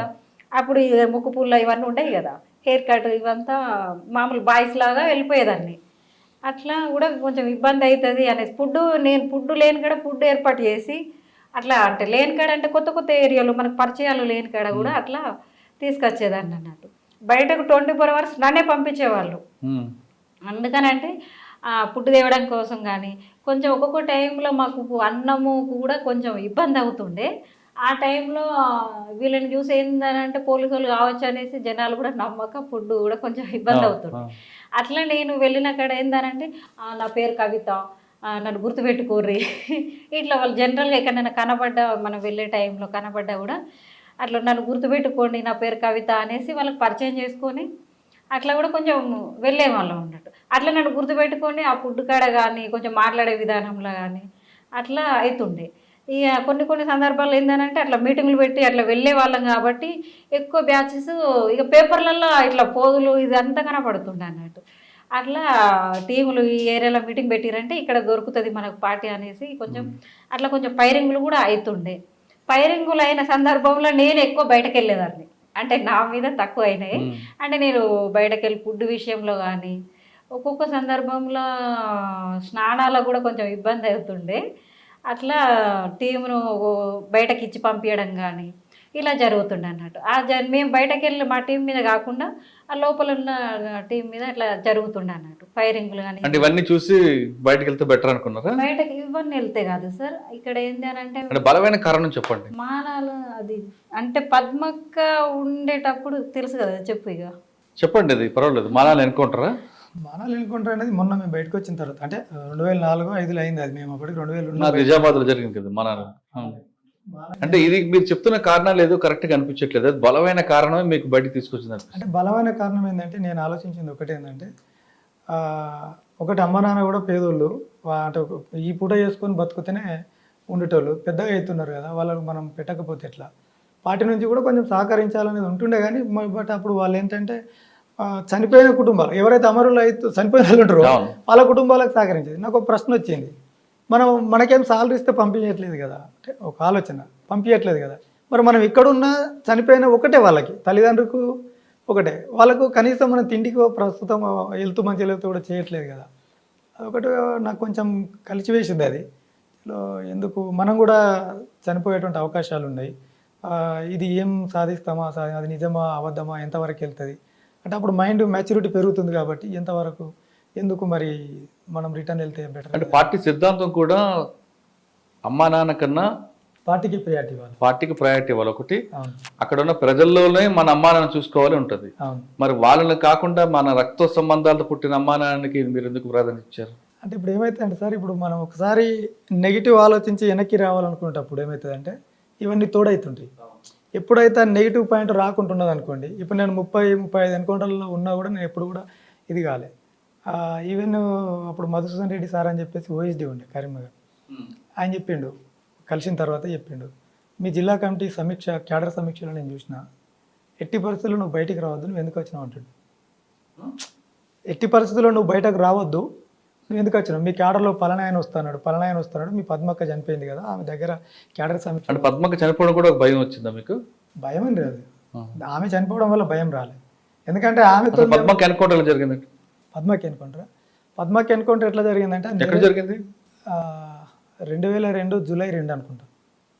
2002 జూలై 2లో నేను అప్పుడు ఛత్తీస్గఢ్లో ఉన్నా. అటు ఒక క్యాంపుకి పోయి రిటర్న్ వచ్చేటప్పుడు ఛత్తీస్గఢ్లో ఉన్నప్పుడు ఎన్కౌంటర్ జరిగింది. వచ్చిన తర్వాత తెలుసుకుంటే విషయం ఏమైందంటే, ఎక్కడ జరిగింది? ఇది ధర్మపురి మండల్ నేరేల విలేజ్, రైట్. ధర్మపురి లక్ష్మీ నరసింహస్వామి. వాళ్ళు ఏంటంటే నైట్ ఆ ఏరియా అంటే ఆమె కూడా వేరే క్యాంపుకి వెళ్ళే పనిలో ఉన్నది. కొంతమంది కలిసి చేసి నైట్లో వెళ్తుంటే అప్పుడు ఏమైపోయిందంటే బాగా నిర్బంధం పెరిగింది. నైటే వంట చేయించుకొని నైటే మనం పట్టుకొని పోవాలి, నైట్ తింటాం, పొద్దున కోసం ఇప్పుడే పట్టుకొని పోవాలి, పోయి పొద్దున లేచిన తర్వాత తిని పడుకోవాలి, మధ్యాహ్నం టిఫిన్ చేసి టీ తాగాలి, చేంజ్ చేసినారు అన్నట్టు. అట్లా దానికోసం లేట్ అయింది. ఊరోళ్ళు ఎవరో పిలుచుకుంటా అంటే వీళ్ళకు కాంటాక్ట్ లేదు. అంటే వేముల వాళ్ళు తీసుకొచ్చారు, అందులో ఏదో మత్తు మంది గడిపారంట. పద్మకి ఎన్కౌంటర్లో అది జరగలేదు. ఎందుకు జరగలేదంటే వాళ్ళు వచ్చిన తర్వాత ఊరోళ్ళు పిలుచుకుంటూ వస్తే వీళ్ళు ఆగి కలిసి అక్కడ ఏం జరిగిందంటే 4-4:30 వరకు మాట్లాడారు. అంటే పక్కనే ఫారెస్ట్ కాబట్టి అప్పుడు మాట్లాడి వీళ్ళని పంపించి ఏం చేసిండ్రంటే పక్కనే గుట్టబోరుకు ఆగిండు. అంటే అంతకుముందు మేము ఒకసారి అక్కడ ఆంబుజ్ చేసినాం, అది కోతలవాగా అని ఒక ఏరియా ఉంటుంది, ఆంబుజ్ చేసినాం. మేము 20 days ఉన్నాం అక్కడ. ఆ ధైర్యంతో ఉన్నారా వీళ్ళు ఎట్లున్నారో తెలియదు, ఆ టీము 7 ఏమున్నారు, ఆ 7 అక్కడ ఉన్నారు. వాళ్ళు పైకి ఎక్కి తెల్లారింది కదా అని చెప్పేసి అప్పుడే తినేసి 7:30-8 టైంలో పడుకున్నారు. వాళ్ళు 9:30-10 గంటల టైంలో ఎన్కౌంటర్ జరిగింది వీళ్ళ పైన. అంటే అప్పటికే చుట్టుపక్కల ఉండి ఉంటారు, మరి ఎవరు సహకరించారు ఏందనేది అప్పుడు మనకు తెలియదు. ఆ ఎన్కౌంటర్లో వీళ్ళు 4 ఎవరైతే ఉన్నారో పడుకొని వీళ్ళు అంటే ఫైరింగ్లో దిగలేదు, వాళ్ళు అట్లనే పడిపోయారు. వాళ్ళు మిగతా వాళ్ళు ఒక 3 బయటపడ్డారు. అది అట్లా జరిగింది ఎన్కౌంటర్. నేను అక్కడ అంటే పద్మకి ఎన్కౌంటర్ జరగడం తర్వాత మీలో ఒక చిన్న నెగిటివ్ అనేది బయటికి రావడం, దాంతో బయటికి రావాలని గట్టిగా నిర్ణయం తీసుకున్నారా ఇద్దరు? అంటే ఫస్ట్ నేను అనుకున్న తర్వాత ఆమె చెప్పిన ఒక నిర్ణయం ఇట్లా వస్తుంది నాకు, నువ్వేమంటావు అని చెప్పి అడిగిన. ఆవిడేమన్నారు? పోదామని చెప్పేసిన సింపుల్గా. సరే, మీరు పార్టీకి చెప్పారా? పార్టీకి ఏంటంటే నాకు తెలుసు అది, ఇప్పుడు ఏ స్థాయి లీడర్ అయినా సరే వెళ్ళిపోతానేటప్పుడు ఇట్లా మనం ఇప్పుడు ఎట్లయితే డిస్కషన్ చేస్తాం అట్లా కూర్చొని మాట్లాడి వెళ్ళిపోవచ్చు. అట్లనే కూర్చొని నేను మాట్లాడి. ఎవరితో మాట్లాడారు అప్పుడు మీరు? అప్పుడు భాస్కర్ అని జిల్లా కమిటీ సభ్యుడు ఉండే, ఆయన ప్రజెంట్ లీడర్ చనిపోయిండు, తనతో మాట్లాడితే తన నీకు నేను చెప్పేంత అయితే ఏం కాదు, ఒకసారి ఆలోచించమని చెప్పి ఒక 1 day టైం ఇచ్చిండు. దాని తర్వాత నా నిర్ణయం ఏం మార్చుకోలేని తర్వాత ఓకే రైట్ అని చెప్పేసి నాకు తెలిసిన ఏమన్నా ఆ డంపులు అవి ఉంటే అవి ఒక 4 రోజులు ఉండి అవి తీసి వాళ్ళకి అప్పేసి దాని తర్వాత. డంపులు ఏమున్నాయండి? డంపులు అంటే అప్పుడు కొన్ని మందుగుండు ఉండే, నాకు తెలిసినటువంటి మందుగుండుకు సంబంధించినవి కొన్ని ఉండే, 2-3 ఉండే. ఆ 3 మళ్ళీ వెళ్ళి అవన్నీ తీసి వాళ్ళకి అప్పేపితే వాళ్ళు మళ్ళీ వేరే దగ్గర షిఫ్ట్ చేసుకొని ఆ తర్వాత పంపిస్తే వచ్చేసినాం. పోలీసులు సరెండర్ అయ్యారా లేదా ఎవరి ద్వారా, రాజకీయ నాయకుల ద్వారా సరెండర్ అయ్యారా? అంటే పోలీసుల ముందే సరెండర్ అవ్వాలనేది. అప్పుడు ఏమైందంటే వాళ్ళు 2 నెలలు టైం ఇచ్చారు మాకు.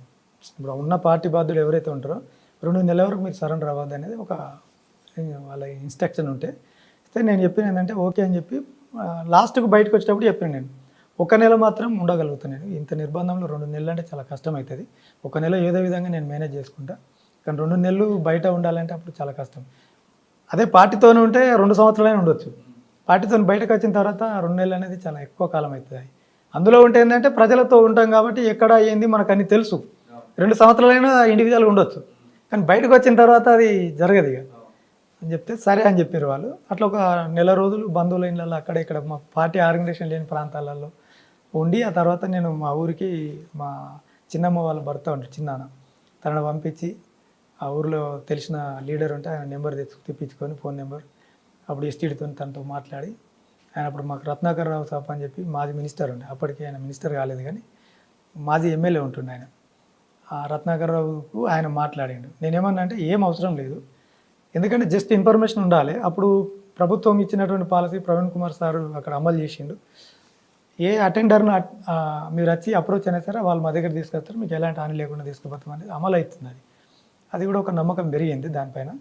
దానివల్ల ఏమైపోయిందంటే ఎందుకైనా మంచిది అని చెప్పి నాకు చెప్తే, ఆ మాజీ ఎమ్మెల్యే చెప్తే ఆయన ఎస్పీ ప్రవీణ్ కుమార్ సార్కి ఒక ఫోన్ చేసి చెప్పాడు ఇట్లా వస్తాడంటే. వాళ్ళు అప్పటికి నేను బయటకు వచ్చిన అనేది లీక్ అయిపోయింది.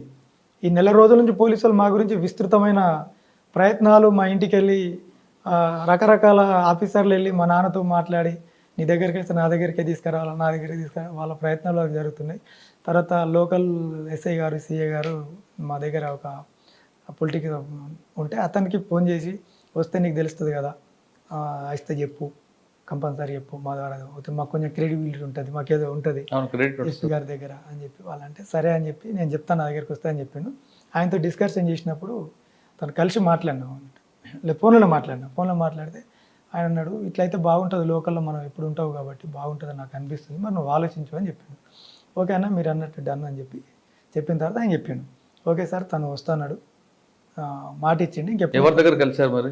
ఫస్ట్ కరీంనగర్ కోర్టు ఉంటుంది, అంటే కోర్టు ముందట మా ఎస్ఐ గారు అండ్ మా సిఐ గారు ఇద్దరు లోకల్ వాళ్ళు వచ్చి వాళ్ళ బండిలో కరీంనగర్ కోర్టు దగ్గర కలిసాం, డైరెక్ట్ టౌన్లో కలిసి అక్కడ నుంచి ఇమీడియట్లీ ఎస్పీ ఆఫీస్కి వెళ్ళిపోయాను. ప్రవీణ్ కుమార్ గారు ఎస్పీ ఉన్నప్పుడు ఈ వెనకాల మా అక్క ఉన్నది, మా అన్న ఉన్నాడు, అంటే వాళ్ళు ఎంబడి వచ్చారు, మా చిన్న అన్న వాళ్ళు కొంతమంది ఒక 5-6 వచ్చారు, ప్లస్ ఊరు నుంచి వీళ్ళు ఒక 2 లీడర్లు వచ్చారు. అంటే అదే రోజు చూపించారా మీకు సరెండర్? సరెండర్ అదే రోజు అధికారికంగా చూపించలేదు, బట్ చెప్పారు, ప్రచారం చేశారు, తెల్లారి పేపర్లో వచ్చింది.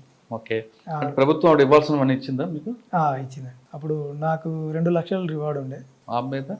ఆమె డిప్యూటీ కమాండర్ అని చెప్పలేదు, ఆమె చెప్తే ఏంటంటే 50,000 ఉండే, దళసభ్యురాలు అని చెప్తే 20,000 ఇచ్చారు.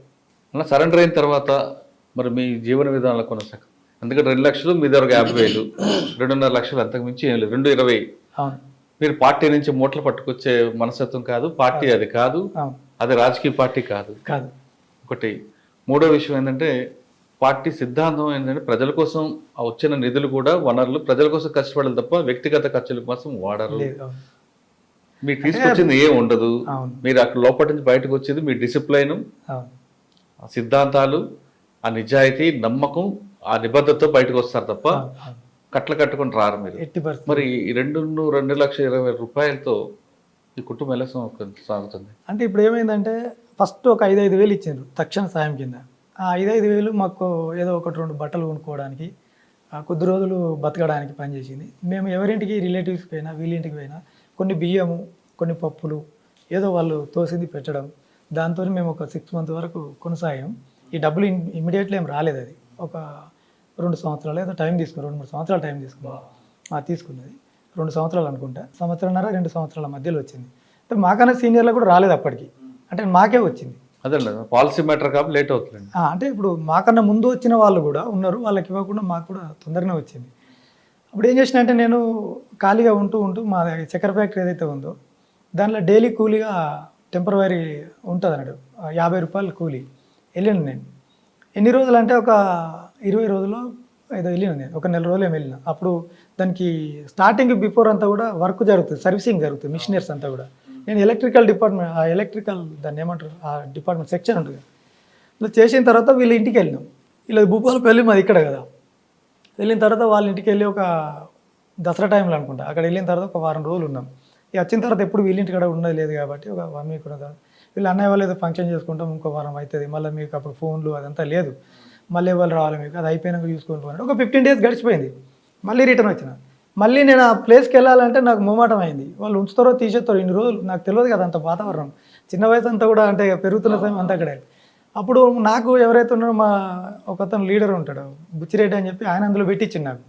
ఆయన అప్పటికి సైడ్ గవర్నమెంట్ తరఫున చెరుకులో కొంత అంత పరిచయాలు ఉంటాయి కాబట్టి పెట్టించిండు. మళ్ళీ నేను తన దగ్గరికి వెళ్ళి అన్న మరి వాళ్ళు తీసేసిండ్రు మళ్ళీ పెట్టి అని నేను రిక్వెస్ట్ చేస్తే ఈయనకి ఒకసారి ఇప్పించిన ఈ మళ్ళీ ఎందుకు ఊడగొట్టుకున్నాడు అనేది ఇక్కడ వస్తుంది అని చెప్పేసి సరే అని చెప్పేసి నేను అక్కడ ఆగిన తర్వాత అన్లోడింగ్ ఉంటుంది. ఈ లోడ్స్ వస్తాయి కదా చెరుకు బండ్లు ట్రాక్టర్లు, ఆ అన్లోడింగ్ సెక్షన్ దగ్గర అవసరం ఉంది అంటే మా ఊరు టెండర్ పట్టుకుని అక్కడ వెళ్ళాను. అక్కడ పని చేస్తే ఎట్లా పని చేసిన అంటే 8 గంటలు 3 షిఫ్ట్ కదా.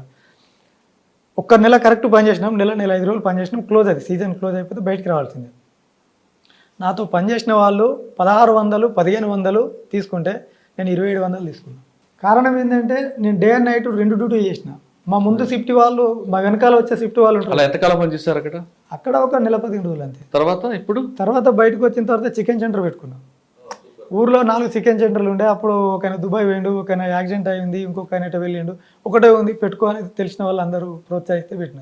3 నెలలు పెట్టిన. ఆ మార్కెట్లో ఏమంటాం ఆ పోటీతత్వం అదంతా ఆ జిమ్మికలు చేయడం రాకపోతే ఫస్ట్ నెల 3 క్వింటాల చికెన్ అంటే నేను కొట్టుకొచ్చి అది ఉంటుంది కొనుక్కొచ్చి నెల తగ్గిపోయింది. అది ఇక వద్దు అని చెప్పేసి అది బంద్ చేసి తర్వాత ఒక ట్రావెలింగ్ బిజినెస్ ఉంటుంది మా ఏరియాలో, బాగా గలుపుపోతారు అంతా కార్మికులు అంతా కూడా లేబర్. ఇప్పుడు ఏం చేస్తున్నారు మరి? ప్రజెంట్ నేను ఒక ప్రముఖ రియల్ ఎస్టేట్ సంస్థలో పనిచేస్తున్నాను ఇక్కడ. ఇంట్లోనా? ఇవిడ జాబా? అంటే ఆమె ఏంటంటే ఆమె టైలరింగ్ చేసుకునేది, టైలరింగ్ కూడా నేర్పించిన. ఆమె కొంత ఊర్లో ఉన్నప్పుడు టైలరింగ్ వచ్చేది. దాని తర్వాత వచ్చిన తర్వాత మెట్పల్లి టౌన్లో టైలరింగ్ పంపించి నేర్చుకుంటే ఆమె అక్కడికి వెళ్ళిన తర్వాత అమ్మతో నేను నేర్పే అమ్మ ఏజుడు అమ్మతో మేము ఇట్లా అని చెప్పగానే ఆమె జాలితోటి పైసలు అందరికీ 2000 తీసుకుంటే మాకు 1000 రూపాయలు తీసుకున్నది. తర్వాత ఈ గిరాకీ వేరే వాళ్ళ బ్లౌజులు కూడా తీసుకెళ్తారు కదా, ట్రైనింగ్ వచ్చేంత వరకు వాళ్ళు పైసలు తిరిగి ఇవ్వరు.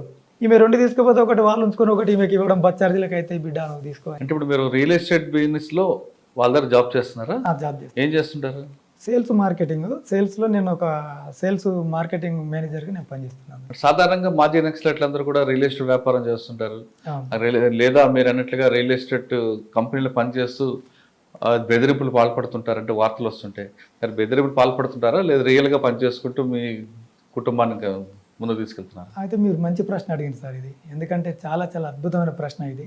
ఈ ప్రశ్న ముందు అడిగినవన్నీ మంచివి కావాలి లే అంటే అన్నిటికెళ్ళి ఇప్పుడు ఏంటంటే ఇప్పుడు ప్రజెంట్ జీవన విధానంలో ఉన్నదానికి మీరు అడిగారు కాబట్టి అది గతం జరిగిపోయింది. ఇప్పుడు దాని గురించి మర్చిపోయిన అది రాదు కూడా. అది ఇక్కడ ఏంటంటే సార్ అంటే మీరు అన్నట్టుగా కొంతమంది వ్యక్తులు ఆ రియల్ ఎస్టేట్ వ్యాపారంలో ఇలాంటివి చేసిన వాళ్ళు ఒకరిద్దరు వేల మీద లెక్క పెట్టే విధంగా ఉన్నారు. కానీ పర్ఫెక్ట్ నేను ఆలోచించింది ఏంటంటే ఎప్పుడైతే నేను బయటకు వచ్చేటప్పుడు ప్రవీణ్ కుమార్ సార్ నాతో కరెక్ట్ 1 ఇయర్ తర్వాత నన్ను కలిసిండు sir face to face. 1 year దాకా నన్ను కలవలేదు. ఓఎస్డీ సాబ్ మాట్లాడిండు, తర్వాత డిఎస్పీ సిఐలు వీళ్ళు కలిసి మాట్లాడారు. వాళ్ళు కూడా ఎప్పుడు నాకు ఇబ్బంది పెట్టలేరు. ఏం చేసుకుంటున్నావు ఏం పని. ఆడ కూడా పాట పాడించుకున్నారు ఇద్దరితోటి, నువ్వు ఈడ దొరుకుతుంటే ఆడ దొరుకుతుంటే నువ్వు దుమ్ము మీటింగ్లు పెట్టినావు అనేసి. ఏ పాట పాడించుకున్నారు? ఫస్ట్ పాడిందే వాడాను, జన్మది అదే వాడాను. సారు ఎస్ఐ భార్య గారు నీ పాట వింటే నాకు కూడా జైన్ కావాలనిపిస్తుంది అని అంటే ఇక సార్ ఉండి అమ్మ వద్దొద్దు మళ్ళీ వాడదు. ఇక ఎవరు ఎస్ఐ ఎవరు? అప్పుడు ప్రభాకర్ సార్ ఉన్నారు, ఇప్పుడు హైదరాబాద్ షిఫ్ట్ అయింది, రిటైర్ అయింది డిఎస్పీ. ఆయన భార్య అందా? బాగున్నారు సార్, అంటే ఏం టార్చర్ పెట్టడం కానీ ఇబ్బంది పెట్టడం కానీ. మసూద్ రెడ్డి గారు ఏమన్నారు? మసూద్ రెడ్డి గారు మాట్లాడినరు, ఏం ఇబ్బంది ఏం పెట్టలే, వీళ్ళంతా మాట్లాడుతూ వెళ్ళిపోతున్నారు. సరే మీరు సబ్జెక్ట్ పక్కదో పడుతుంది. సంవత్సరం తర్వాత ప్రవీణ్ కుమార్ గారు కలిశారు. అవును, కలిసినప్పుడు దాదాపు 2.5-3 గంటలు కూర్చున్నాం. ఇద్దరమే కూర్చున్నాం ఆఫీస్లో కరీంనగర్లో. కొంచెం చాలా డిస్కషన్ జరిగింది సార్తో మాట్లాడినప్పుడు. సార్ లాస్ట్కి చివర్లో చెప్పింది ఏంటంటే ఒకటే అర్జున్, నాకు నమ్మకం ఉంది నీ పైన, నువ్వు నెక్స్ట్ మళ్ళీ అంటే మీరు పల్లెటూరులో ఉంటున్నారు కాబట్టి నువ్వు ఎక్కడ ఉంటావు అని అడిగారు.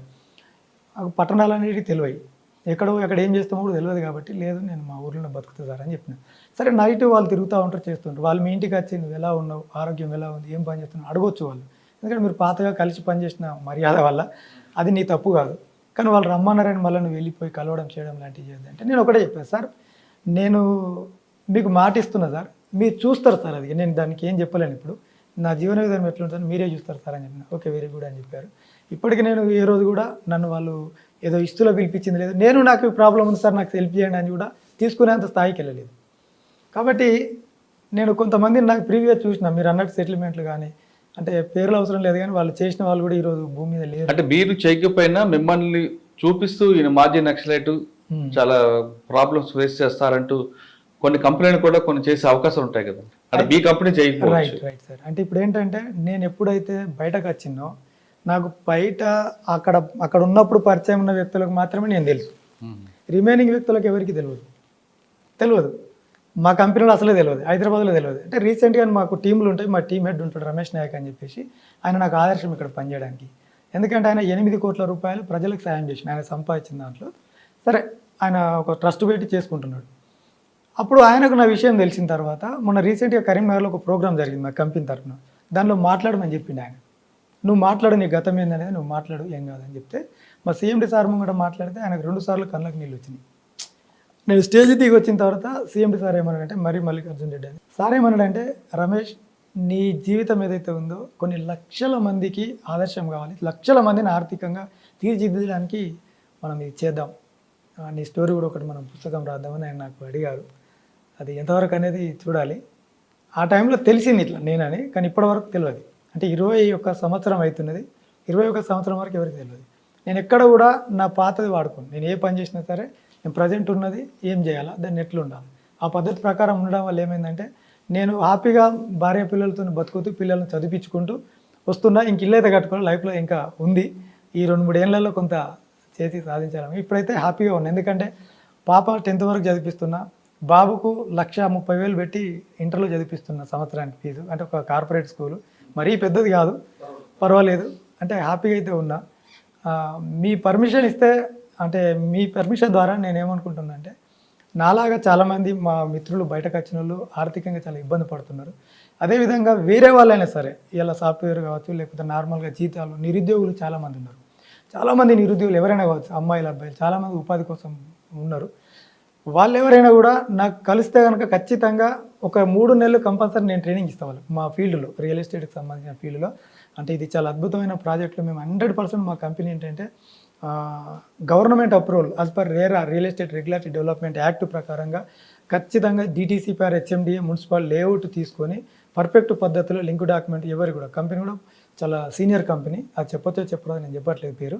అట్లాంటి వ్యవస్థలో నేను ఆ కంపెనీలో ఆల్మోస్ట్ ఒక 8 సంవత్సరాల నుంచి పనిచేస్తున్నా.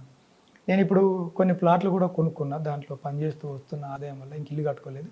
అంటే హ్యాపీగా ఉన్నా కాబట్టి వేరే వాళ్ళకు కూడా నాకు ఒక కోరిక, మనం బాగుపడుతూ చుట్టూన్న వాళ్ళని కూడా బాగుపరచాలి. అప్పుడు ఏదో చేయాలనుకున్నాం కావచ్చు, అది తప్ప ఒప్ప అది పక్కన పెడితే అది ప్రాణంతో కూడుకున్నటువంటి పని. కానీ ఈరోజు ఎలాంటి ఇబ్బంది లేకుండా, ఎలాంటి ప్రాబ్లం లేకుండా హ్యాపీగా నెలకు ఒక 50,000 నుంచి 1,00,000 రూపాయలు సంపాదించుకునే అవకాశం నేను ఇతరులకు కల్పించాలనే ఉద్దేశంలో ఉన్నా. ఎవరు వచ్చినా సరే వాళ్ళని నేను ఖచ్చితంగా ట్రైన్ చేస్తా, నిలబడ్డ వాళ్ళకి ఖచ్చితంగా సాయం చేస్తా. ఇప్పుడు నాకు ఒక టీం ఉంది కంపెనీలో, టీం వాళ్ళు కూడా చాలామంది హ్యాపీగా ఉన్నారు. సూపర్ అండి. మన ఫైనల్గా చెప్పాము, బయటకు వచ్చారా అని చెప్తున్నట్లుగా దందాలు చేయకుండా నిజాయితీగా నీతిగా కష్టపడి ఒక కుటుంబాన్ని నడుపుకుంటున్నారు. కాబట్టి నువ్వు కూడా సహకరిస్తున్నావు, చక్కగా 2 పిల్లలు హ్యాపీగా ఉన్నావు. కొంతమంది మహిళలు ఇలాంటి కష్టాలు వచ్చినప్పుడు, కష్టాలన్నీ మనిషి అందరికీ కష్టాలు వస్తుంటాయి, ఆ కష్టాలు రాగానే ఏదో జరిగిపోయిందంటూ కొంతమంది ఆత్మహత్యలు చేసుకుంటుంటారు. అటువంటి వాళ్ళకి, అటువంటి ఆలోచన వచ్చిన వాళ్ళకి నువ్వు ఇచ్చే మెసేజ్ ఏంటి? కష్టాలు అని అంటే బయటకు వచ్చిన తర్వాత నేను కూడా సార్ చికెన్ సెంటర్ పెట్టి, నేను ఆ టైంకి 5-6 కోళ్ళు ఆఫర్ ఉన్నాయి అని అంటే కూడా నేనే పట్టి కోసి లోపల సర్వీసింగ్ అంతా తీసి అటు పంపించేదాన్ని. ఒకటి మహిళా మండలంలో బర్రె, కౌడు బర్రె ఏమంటారు కదా సార్ బయట భాషలో, దాన్ని 5 లీటర్ల పాలు ఇస్తుండే. ఆ పాలు మళ్ళీ బ్లౌజులు కుట్టేదాన్ని, దానికి 2 మోపుల గడ్డి అట్లా మోసుకొచ్చేదాన్ని. అవన్నీ చేసుకుంటూ ఆయనకు సపోర్ట్గా ప్రతి పనిలో ముందుండి ఆయన ఏ పని చేసినా కూడా నేను సపోర్ట్ చేసేదాన్ని సార్. అలాంటి పనులు చేసుకుంటేనే ఇక్కడ దాకా ఈ స్థాయిలో ఉన్నాము అనేసి అంటే ఎవరిని పక్క వాళ్ళని ఇబ్బంది పెట్టకుండా, ప్రకృతిని ఇబ్బంది పెట్టకుండా మనం ఏంటో నిరూపించుకోవాలి అన్న ఉద్దేశంతో ఆయనకు ఒకరికొకరు సపోర్ట్ చేసుకుంటూ, అర్థం చేసుకుంటూ, ఆయన మా అత్త మామయ్య వాళ్ళకి ఏం లేదు, ఓన్లీ ఇల్లు జాగా తప్ప ఏం లేదు. అమ్మ వాళ్ళు నాకు 1 ఎకరం పొలం ఇచ్చారు. ఇక అప్పుడు అది తీసేసి ఇక్కడ కొనుక్కుందాం అనుకున్నాం, అవి వాళ్ళకి కరెక్ట్. కష్టపడుతున్నాము, మా కష్టాలు ఇంకా జీవితాలు ఉంటాయి అని నీరసించిపోతున్న మహిళలకు ఏమి ఇస్తాం? కష్టాలు ఎప్పుడు మహిళలకు శాశ్వతం కాదు సార్. ఆ సమాజంలో సగభాగం మహిళలు అనేది ఉంది ఫస్ట్ నుంచే. దాన్ని బేస్ చేసుకొని మహిళలు అంతా బయటకు వచ్చి ఆ సమాజంలో సగభాగం మేమున్నాము, మేము ఎందుకు ఆత్మహత్యలు చేసుకోవాలి, ఆత్మహత్యల కోసమే కదా కాకుండా మన తల్లిదండ్రులు దానికోసమే కాదు కదా మనలా కన్నది కూడా. మహిళలు మనమేంటి, మనం కాళ్ళ మీద మనం ఆధారపడాలి అనేది వాళ్ళ దృష్టికి తెచ్చుకొని నా కాళ్ళ మీద నేను ఆధారపడతాను, నా భర్త రేపు నాకు సపోర్ట్ చేయకుండా నేనేంటో నిరూపించుకోవాలి, సమాజంలో నాకేంటో నేను అనేది నిరూపించుకొని ఒక ధైర్యం తెచ్చుకొని ముందుకెళ్ళాలనేసి కోరుకుంటా సార్. మీరేం చెప్తాను? ఒక్క నిమిషం సార్. అంటే ఓకే, దీనికి రిలేటెడ్గా ఏంటంటే అంటే నేను ఈరోజు గొప్ప చెప్పుకోవడం కాదు, ఈరోజు ఈ స్థాయికి నేను వచ్చినంటే పార్టీలో పక్కన పెడితే వచ్చిన తర్వాత ఈమె నాకు 90% అంటే నా దీంట్లో 90% ఈమెదే ఉంటుంది నేను అనుకుంటాను సక్సెస్లో. ఎందుకు ఉంటుందంటే ఏ రోజు కూడా ఏ రాత్రికి వచ్చినా, ఏ లేట్ వచ్చినా, ఏ పనులు తిరిగినా, ట్రావెలింగ్ బిజినెస్లో తిరిగేది రాత్రి 1 గంట 2 గంటలకు వచ్చేది. గల్ఫ్ పంపే 2000 రూపాయలు నెలకు జీతం. ఆ టైంలో ఆయన ఎప్పుడు పని చేయాల్సిందే. అంటే ఒక 100 రూపాయలు జేబులో పెట్టుకుంటే 2003 సంవత్సరంలో ఆ 100 రూపాయలతోటి నెల రోజులు ఉండాలి. ఇందులో ఎక్కడ ఛాయ్ అంటే ఏ ఊరికి వెళ్ళినా తెలిసిన వాళ్ళు ఛాయ్ తాగిపిస్తారు, వస్తారు. వాళ్ళు ఇక్కడికి వస్తే ఆఫీస్లో టీ తాగిపోయడానికి అవకాశం ఉంటుంది. కాబట్టి ఆ మధ్య అంటే అన్నం తినకుండా ఉన్న రోజులు ఉన్నాయి. అక్కడ ఉన్నప్పుడు వేరు, అది వేరు. వచ్చిన తర్వాత ఇలాంటి రోజులు నేను చూసినాను చాలా. అంటే ఆ ఫీల్డ్లో ఉన్నప్పుడు చాలా ఎదుర్కొన్నాను. సో పక్కన పెడితే ఏంటంటే పిల్లలైన తర్వాత కూడా హాస్పిటల్కి వెళ్ళాలన్నా చేయాలన్నా నేను అందుబాటులో లేకున్నా సరే ఈమె ఒంటరిగా తీసుకెళ్ళి చూపించుకొచ్చి నాకు బాగా సపోర్ట్ చేసింది. అంటే నేను ఏం చెప్తా అంటే ఈమె గురించి ఏం చెప్తా అంటే మీరు అడిగిన ప్రశ్న సమాజంలో నీరసించిపోయే మహిళలు ఎవరైతే ఉంటారో ఈమె వాళ్ళకు ఆదర్శం అని కూడా నేను చెప్తాను. ఎందుకంటే నేను ఉన్నా సరే ఈమెకు చెప్పి నేను చేయించిన. ఈ హైదరాబాద్ వచ్చేటప్పుడు కూడా నేను ఈమెకి ఏం చెప్పినంటే ఒక 3 సంవత్సరాలు నేను ఇండియాలో లేనని నువ్వు అనుకో. దుబాయ్ పోయిన వాళ్ళు మహిళలు చాలామంది ఉంటారు. అలా నువ్వు డిసైడ్ అయితే మన పిల్లలకు మంచి చదువులు ఇవ్వగలుగుతాం. నేను వస్తా, వారంకో 10 రోజులకు వస్తా కావచ్చు, హైదరాబాద్ నుంచి వస్తా పోతా, కానీ నువ్వు ఇది చేయగలిగితే మనం అది చేయగలుగుతాం, నువ్వేమంటావు అంటే కంపల్సరీ నేను చేస్తా అని చెప్పి నాకు సపోర్ట్ ఇస్తే ఈమె ఇంత టైలర్ కుట్టుకుంటూ ఏదో పని చేసుకుంటూ ఉండేది. ఆ తర్వాత ఏంటంటే ఈమె నాకు ఈ సహకరించడం వల్ల నేను బిజినెస్లో ఒక మంచి స్థాయిలో రావడం వల్ల అప్పుడు ఆ టైలర్ బంద్ చేయించి ఈమెను కూడా పార్టిసిపేట్ చేయడం వల్ల ఈమె ద్వారా కూడా ఇంకా బిజినెస్ ఇంకా నాది ఇంకా అది రెండింతలుగా వెళ్ళిపోతున్నది. కాబట్టి మహిళలు ఈరోజు ఈమె చెప్పినట్టుగా ఏంటంటే ఈ రోజుల్లో చాలా పెరిగింది. సాఫ్ట్వేర్ చేస్తున్నారు వగైరా, ఇంకా నాన్ సాఫ్ట్వేర్ జాబులు చేస్తున్నారు. అయినా సరే ఎక్కడ ప్రాబ్లం వస్తుందంటే నేను చూసిన దాంట్లో మ్యారేజ్ అయిన తర్వాత వైఫ్ అండ్ హస్బెండ్ మధ్యలో డిస్టర్బెన్సెస్ అయ్యి పిల్లలు ఉండి అలాంటి సందర్భాల్లో చాలా ప్రాబ్లమ్స్ వస్తున్నాయి. కానీ ఎవరైనా సరే అర్థం చేసుకునే లోపం కావచ్చు. అంటే ఇక్కడ ఏమంటే నేను సమాజంలో కొంత చుట్టుపక్కల వాళ్ళు చెప్పే మాటలు ఏంటంటే 1కి 2 అనేది ఉంటుంది కదా సార్. దానివల్ల మనసులు మార్చుకొని ద్వేషం పెంచుకుంటున్నారు. ప్రేమగా ఉన్నప్పుడు ఎంత పెద్ద తప్పు అయినా అసలు కనిపించదు. ఎప్పుడైతే ద్వేషం పెరుగుతుందో చిన్న తప్పు అది పెద్ద కొండంతా కనిపిస్తుంది. అలాంటి విషయాలు కాకుండా మార్గాలు అయితే చాలా ఉన్నాయి. ఎక్కడైనా సరే ప్రయత్నం చేస్తే జీవితంలో ఫైనాన్షియల్గా కానీ కుటుంబ పరంగా కానీ ఎదగడానికైతే ఈ సమాజంలో చాలా అవకాశం ఉంది. ఎవరైనా సరే వాళ్ళు ఏ స్థాయి మహిళలైనా సరే పురుషులైనా సరే అవకాశం ఉంది. కాబట్టి ఇలాంటి ఒక గృహిణి, చదువు లేని వ్యక్తి, నేను కూడా చదువు లేదు, నేను జీరో, నేను ఏ స్కూల్లో చదువుకోలేదు, నాకు సర్టిఫికేట్ లేదు. సరే నేను అక్కడిక్కడ ఏదో నేర్చుకున్నా, పుట్టమందం ఇప్పుడైతే నడుస్తుంది. అయినా సరే చదువు అనేది కూడా అవసరం అనేది నాకు అప్పుడు తెలియదు. బట్ ఏమంటానంటే ఎవరైనా సరే ఎక్కడ మీరు ఖచ్చితంగా బలమైన, నేను ఈ మధ్యన ఏంటంటే కొంత స్పిరిచువాలిటీకి సంబంధించిన క్లాసులు కానీ మెడిటేషన్కి సంబంధించిన వాటిని కొంచెం చూస్తున్నా. దానివల్ల నాకు అర్థమైంది ఏంటంటే గట్టిగా ప్రయత్నిస్తే ఏ స్థాయిలో నీకు ఆర్థికంగా కానీ ఏ స్థాయిలో ఇన్కమ్ రావాలన్నా కానీ అలాంటి వేదికలు దొరుకుతాయి.